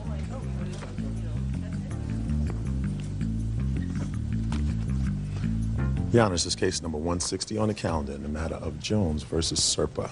Parties have been sworn in, Judge. You may be seated. Mrs. Jones, the defendant is your former husband, or plaintiff is your present husband. When were you divorced from the defendant? 1982. 1982? 1992. 92. 1992. And how many children do you have together? 3. How old are they? One's going to be 18, one's going to be 16, and one's going to be 13. The 18-year-old is a girl? Yes, she is. Lives with you? Yes, she does. Where do the other 2 children live? My 16-year-old daughter lives with me, and my son lives with my husband, ex-husband. So the 2 minor children are split up. Right. Your lawsuit seeks half of your daughter's, your 18-year-old daughter's, graduation expenses, her gown, her prom tickets. Right now, there is a court order that says neither one of you are responsible for the support of the children because each of you has a minor child living with you. Is that Correct. right? Was there an agreement between the 2 of you to share these high school graduation expenses? Yes, there was. Well, tell me about the agreement. I never agreed to anything. Just a minute. She's going to tell me. I'm going to give you an opportunity. I asked Lewis if he could help me out with some of the expenses. He told me he would send me a couple $100s in a couple weeks, and he never did. And then he told me that Jennifer was no longer his responsibility. Okay. So according to you, at best, he said to you, I'll send you a couple of $100. That's $200. All I wanted him to do was help me out. Okay. Well, my concern is that you're suing him for $500. Because now I'm suing for half because, you know, he is a biological father. He should at least help. Yeah, we just basically wiped out our savings account and everything else through, you know, for this whole prom and graduation thing and everything else. And Mr. Jones, one of the things that concerned me in Mr. Serpa's answer was that you chose his daughter's graduation from high school as the time to serve him with a small claims suit. that's right. Why did you do that? Well, because he lives in Bakersfield and we're in Sacramento, and otherwise we'd have to pay to have him served. And he's a truck driver. You know, it's hard to truck. Well, how much do you think it would cost you to have him served? I'm not sure what they charge. I think it's like $35 or something like that. Right, to have him served. But then the sheriff's Right. got to track him down and everything else. Just a minute. Not so hard to track him down. You have an apartment, I have a house. and you have a 13-year-old living with you. Yes. It's not so hard to track him down. But Lewis is not there all the time. I don't care whether he's there all the time or not. Who was present when you served him with these papers? My 16-year-old daughter. My 13-year-old son. Yeah. And what about the graduate? She was already down coming in. She didn't know that it was being done. But it was done in front of the other 2 children. Right. That was a big mistake. You don't inflict your anger on an event that's supposed to be a joy for children by serving their father with a small claim suit. I assume the small claim suit was for the graduation expenses. Yeah, and prom. They actually used my 16-year-old daughter because she came over with one of his friends, and she introduced me to him, and then he served me with the paperwork. What had you told your 16-year-old daughter about this person? No, this was a neighbor of ours across the street that served the papers. Did you tell your 16-year-old that her father was going to be served with papers by this person? Yeah. She knew. Well, tell me what you told her. Who spoke to her? Well, you mean when she went up to introduce our neighbor Listen, to her? Before you got to the graduation, there had to be a plan, a plot. Actually, no, she didn't know it at the time. When we got there, we didn't know how to get the papers to him, so I asked Laura if she wouldn't mind taking Rodney over there, because Rodney wanted to see Nick anyway. Okay. If she wouldn't mind taking Rodney, your next-door neighbor, over to her father. Right. Go ahead. And then that's when Rodney gave him the papers. So is now what you're telling me that your daughter did not know he was going to give him the papers? She knew. I mean, she didn't want to go over there, but she did it anyway. What do you mean she didn't want to go over there? Well, because she just hesitated, but she went over there to take What do you Rodney mean she over there. hesitated? She didn't hesitate. She said something to you. She said, I don't want to do this? No. What did she say? She just kind of gave me that look like, well, Mom, but she went. But she didn't say nothing. She just did sounds it. like a good kid to me. You had no right to do that. You people are not doing the right thing to your children. You're not. Neither is he. No. This was a very bad thing to do to your children. This was a very bad thing, far worse than a couple $100 for a prom dress or a graduation ring or anything else. It's a far worse thing to enlist the aid of your 16-year-old who really didn't want to do it. She didn't want to be involved with it. You made her a co-conspirator in what you decided to do, which was to serve him papers on the date of your daughter's graduation. There isn't a question in my mind that your 18-year-old who graduated knew about what had happened. She may have known about it afterwards. She knew before. She told me that was going to happen. She told you that it was going to She happen. knew that you were going to get served papers, but she didn't know when that day. She didn't know it was that day. She Right. just knew it was going to happen. So you think that she was happy or not happy when she found out that her father was served on her graduate? Well, I'm sure she wasn't happy about it. So why did you do it? I didn't have any other way to give it to him. Of course you did. You mean you don't Am I see a supposed to drive 13-year... down there and give it to him? Absolutely. If it's a choice between doing it on graduation day and getting in a car and driving down with your next door neighbor and serving him with the papers, that's what you do. But then we got to go through the problem. I wasn't of trying happy to about find it being him done and that trying to day. track him down. I mean, he was already in Sacramento. He was there, you know. That's. Case is dismissed, that's all. Parties are excused. You may step out. It's just that there's no way of tracking him down, you know. I mean. No comment. My daughter was really just devastated about me getting served. I went down after graduation, I told her, and she was really devastated. She was hurt. And now the next case. All parties on Coleman versus Smith. Step forward, please. 20-year-old sales rep Shireen Coleman is suing her former landlord, 63-year-old retired secretary Gloria Smith, for slander, harassment, and invasion of privacy. Gloria is countersuing for harassment, mental anguish, and destruction of property. Ms. Coleman, you rented a piece of property, residential property, from the defendant and claimed that she turned out to be the landlady from hell. According to you, she slandered you, she maligned you, she invaded your privacy. Ms. Smith, on the other hand, said that you were really a problem tenant and that the only time that you filed a lawsuit against her was after she had moved to have you evicted. When did you move to have her evicted? On the 9th of June. Has that matter been heard Oh, yet? yes. The sheriff has already posted the property on June 13th. What does that mean? July posted? 13th. What does that mean? That means that they came out and gave the property back to me. They moved out that morning. Judge Judy continues in a moment. She called me a drug addict. She told me that I was a lowlife. They admitted they were doing drugs when they moved in. Real cases, real people. Judge Judy. Shireen Coleman says her former landlord, Gloria Smith, slandered her, claiming she's a drug dealer. When did you move in? We moved in the 19th, which was a Friday. Of May? Yeah. I have the rental agreement here, as well as the receipt for the money paid. Okay. She doesn't say that you didn't pay the rent. Is That's that right. right? That's right. There's no dispute about that. So you tell me what your problems were with her that you believe a court would compensate you for. Okay. She slandered me, Your Honor, to my own boss. Okay. This is my employer right here. She called me a drug addict. She told me that I was a lowlife. Wait 1 second. She didn't tell this to you. She told this to your boss. Correct. Okay. Would you step up, please? Tell me your name. Donna Stewart. You want to tell me about a conversation that you had with the defendant? Shireen called me to come over and be with her to pay the rent for a witness because she had been giving her a hard time. She gave me the cash for the rent. I wrote a check to her. When we went over, their neighbors, right next door to each other, she started screaming. They were drug addicts, losers. They couldn't make any money. The boss had to pay the bills. Didn't you find it odd that Miss Coleman asked you to go with her to pay her rent? No. Why not? Because I know the story. It goes back before that.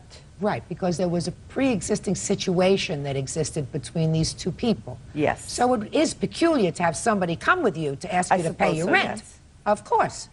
So that they had had a problem before. Now, were you aware of the fact that Miss Smith wanted Miss Coleman out of the property? No, not at that time. Well, she did want you out of the property, correct? This was before that. Miss Coleman, what kind of problem did you fear when you went to hand her the rent check? That she wasn't going to accept my rent for some odd reason. Right. If she wasn't going to accept your rent check, then you must have known that she wanted you out of the premises, right? Yes. What led you to believe that? Because her actions toward us... Why don't you have a seat? Because this guy's got ants in his pants. He's Well, no, dying to get up here. I Why lived don't there you with her. I lived there with her. This is my And fiancé. the problem was the day that we tried to pay the rent, I removed the fascia board on the bottom of the house. Okay, when I removed the board, the stucco on the house fell all the way down to the chicken wire. We have pictures of it here to show you. When I did that, I told Gloria that I couldn't fix it. She needed to get a professional to repair it. She said she was going to repair it with a can of concrete fix-all and some newspaper in there. So therefore that stuff off for? She asked me to remove it. We were going to repair it and paint. That's before. This is pictures of it before I took it off. And here's pictures after. And here's pictures after I took it off. That was in the agreement that we were going to remove them, paint, and apply new ones. And what date was this? The day we paid our rent, the next rent. It was the 5th of June. This was before that we received the eviction notice. Okay, and Lee had approached me and asked me for the rent. Okay. Now, Miss Smith, did you, in fact, do you acknowledge, in fact, that you said to this lady when she went to give you the check that she and or her boyfriend were drug addicts? I never had a conversation with her. She only brought over a check on June 20th. After the eviction time, she brought a cop with her and demanded me to come get the rent. And then she says, do I have to take you to court to force you to take the rent money? No. Okay. And I have the police report. Well, this could be resolved by showing, you say that you went to pay the rent on June 5th. Which I have the receipt. Show me either the canceled check of June 5th. Here's the receipt from Miss Smith. From Gloria and Lee. Yeah. It was June 20th. Because Lee had given us the receipt to begin with. And I said I needed a receipt from Gloria because Lee didn't have nothing to do with our rental agreement, landlord, co-owner, nothing. So therefore... This is dated June 5th for $150, and there's another one dated June 5th for another $150. There's one for the 19th, ma'am. When Lee accepted the check, he marked cash, and he signed it.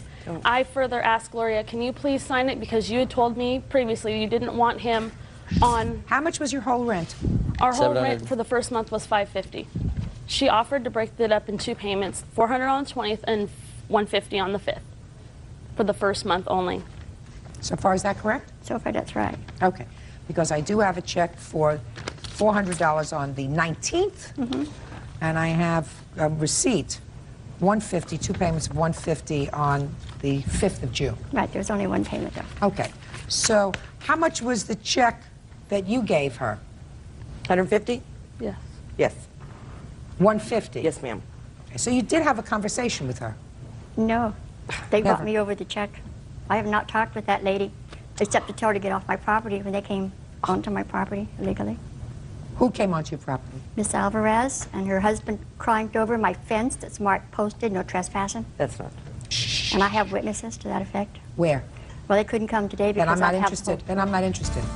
Judge Judy continues in a moment. You telling me you didn't allow anybody who was using drugs, and they said to you, we used to use drugs, but we don't anymore? Right. You're fibbing, Miss Smith. Real cases, real people. Judge Judy. Shireen Coleman says her former landlord, Gloria Smith, slandered her, claiming she's a drug dealer. What was the problem that you were having with these people when they moved in? I mean, when they first moved in, they seemed very nice. I mean, they come across that way. Within a couple of days, they even admit they partied during the middle of the night. What do you mean they admit that they partied during the night? Well, they said they were out there laughing, joking, and drinking in the middle of the night. They played a joke on the neighbor behind the house. And there's a little green light that they had on when they first moved in. Yeah. And the police said, that's a warning light, you better get rid of them, because that can mean illegal activity in the police terminology, and I could lose my home. Barbecue is a party, Your Honor. At 3 in the morning. We sat out in the on the patio and had barbecue and drank beer, yes. Okay. This is one of our neighbors, if I could call her, please. Ms. Tana up? She is one of our neighbors who live across the way. She is also a witness to Mrs. Smith's previous activities with all of her neighbors. Every tenant that comes in there, I don't want they to get hear evicted. about. I only want to hear about you. Okay. And she lives across the way. Your Honor, if I may. No, just a minute. Are you related to any of these people? No. You're just a neighbor. And how long have you been a neighbor of the defendants? I lived in the duplexes across the way. Okay. And I've been there about almost going on 2 years. Okay. You have anything to contribute to this case? When we first moved in, she'd put a note on our car for destruction of property, was going to have us arrested. I don't want to hear about that. I want to hear about this lady. Did you ever hear the defendant slander Miss Coleman? Yes, she was yelling about being the drug addicts. You heard that? Yes. When? There was like 2 occasions. Who was she yelling at? At people that was like coming in and from her yard. I mean, just standing out there hollering. Okay. You have a cause of action here, Miss Coleman, for invasion of privacy. That's correct. Okay. You want to explain that to me? She has seen Miss Tanner in my home when I am not there. Did you? Yes, I did. On which date? You know, I don't know the exact date. I always sit out on my front step, and I seen her go inside of the house when they were not there. But I didn't know... Okay, but you don't know whether she had asked for permission or not? No, that's why I Because you don't know the dates. Right. Ms. Coleman, did you in fact give permission to the defendant to go into your apartment on certain dates to do repairs? She gave me the 24-hour notice, and on those days I was home the whole time that she said she would be there. She never came in. Other than that, I have not given her permission to enter my house. Your Honor, there's something I'd like to say about her witness, if I may. She was subpoenaed by the Superior Court of Riverside to appear in court on my behalf because this is the second tenant she's gone to court to lie for. I'm not so sure she's lying. I'm not so sure that either one of you has a cause of action. And I'm not so sure that you weren't permitted to go into the apartment, whether she was home or not, to do repairs. But I am concerned, Ms. Smith, quite frankly, about the statement that I do believe that because of perhaps something that you heard from the police about a green light as being cause of illegal activity, and they had a green light outside of their house, that you, in fact, said to other people that the plaintiff and or her fiancé were drug addicts. I believe you said that. No, ma'am. Oh, no, I believe you said that. No, ma'am. Well, I'm the judge. I know. I'm the judge. And I'm telling you, but- you look like a very nice lady, but I know, believe but- you got mad, and I believe that you called them drug addicts to other people, and you have no right to do that. You have a right to take them to court, and you have the right to have them evicted, which you did. The only thing that I am going to address here is the issue of slander. Judge Judy continues in a moment. There is some defense to slander if the accusation that you made, which was calling them drug addicts, was true. So if you wish to tell me what proof you had that either of these two people were drug addicts, then that's a defense. You want to tell me? Well, they admitted they were doing drugs when they moved in. Who did they admit that to? To Lee and I. Let But me they hear wanted that. a second chance. Let me hear that. Come on, let me hear it. I want to hear They it. just says we've been doing drugs, but we're trying to get clean. That is not true, Your Honor. And to give them a second chance. Why would someone who comes to rent a house from you tell you, unless you were taking them in from a facility, shh, quiet, Miss Smith, come and tell you that they were both recovering drug addicts and they wanted a second chance? Because we told them we did not allow anyone who were doing drugs on the property. So were you telling me you didn't allow anybody who was using drugs? That was a statement that you made for them, to them, and they said to you, we used to use drugs, but we don't anymore? Right. You're fibbing, Miss Smith. You're fibbing. Big time. Maybe a nice lady, but a nice lady who's not telling the truth. And I find that you did, in fact, you may have had cause to evict them. You have an absolute right to go to court and have your property returned to you, which you did. You have no right, without proof, to call somebody a drug addict to their employer or to a neighbor.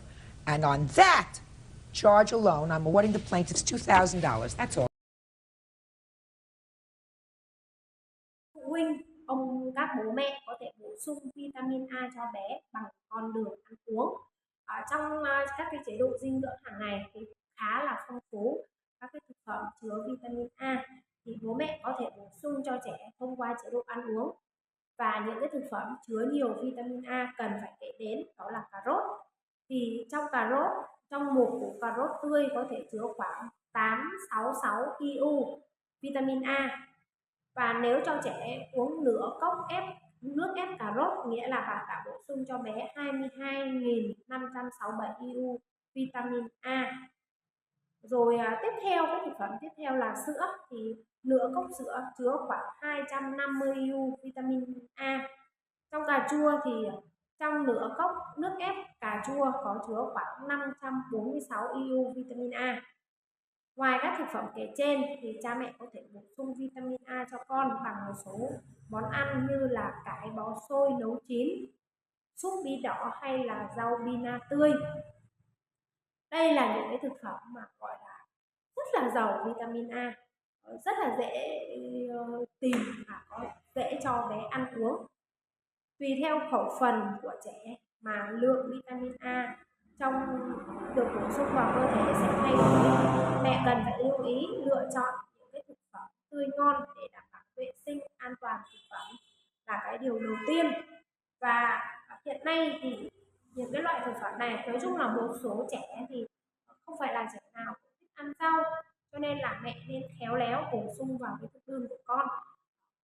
Cách tốt nhất là bố mẹ nên rèn luyện cho trẻ cái thói quen ăn rau, và đặc biệt là những cái loại rau mà có cái màu xanh đậm, những cái loại rau, những cái thực phẩm mà giàu đạm, giàu chất béo. cũng là những cái thực phẩm có thể cung cấp vitamin A và những khoáng chất cần thiết khác cho trẻ.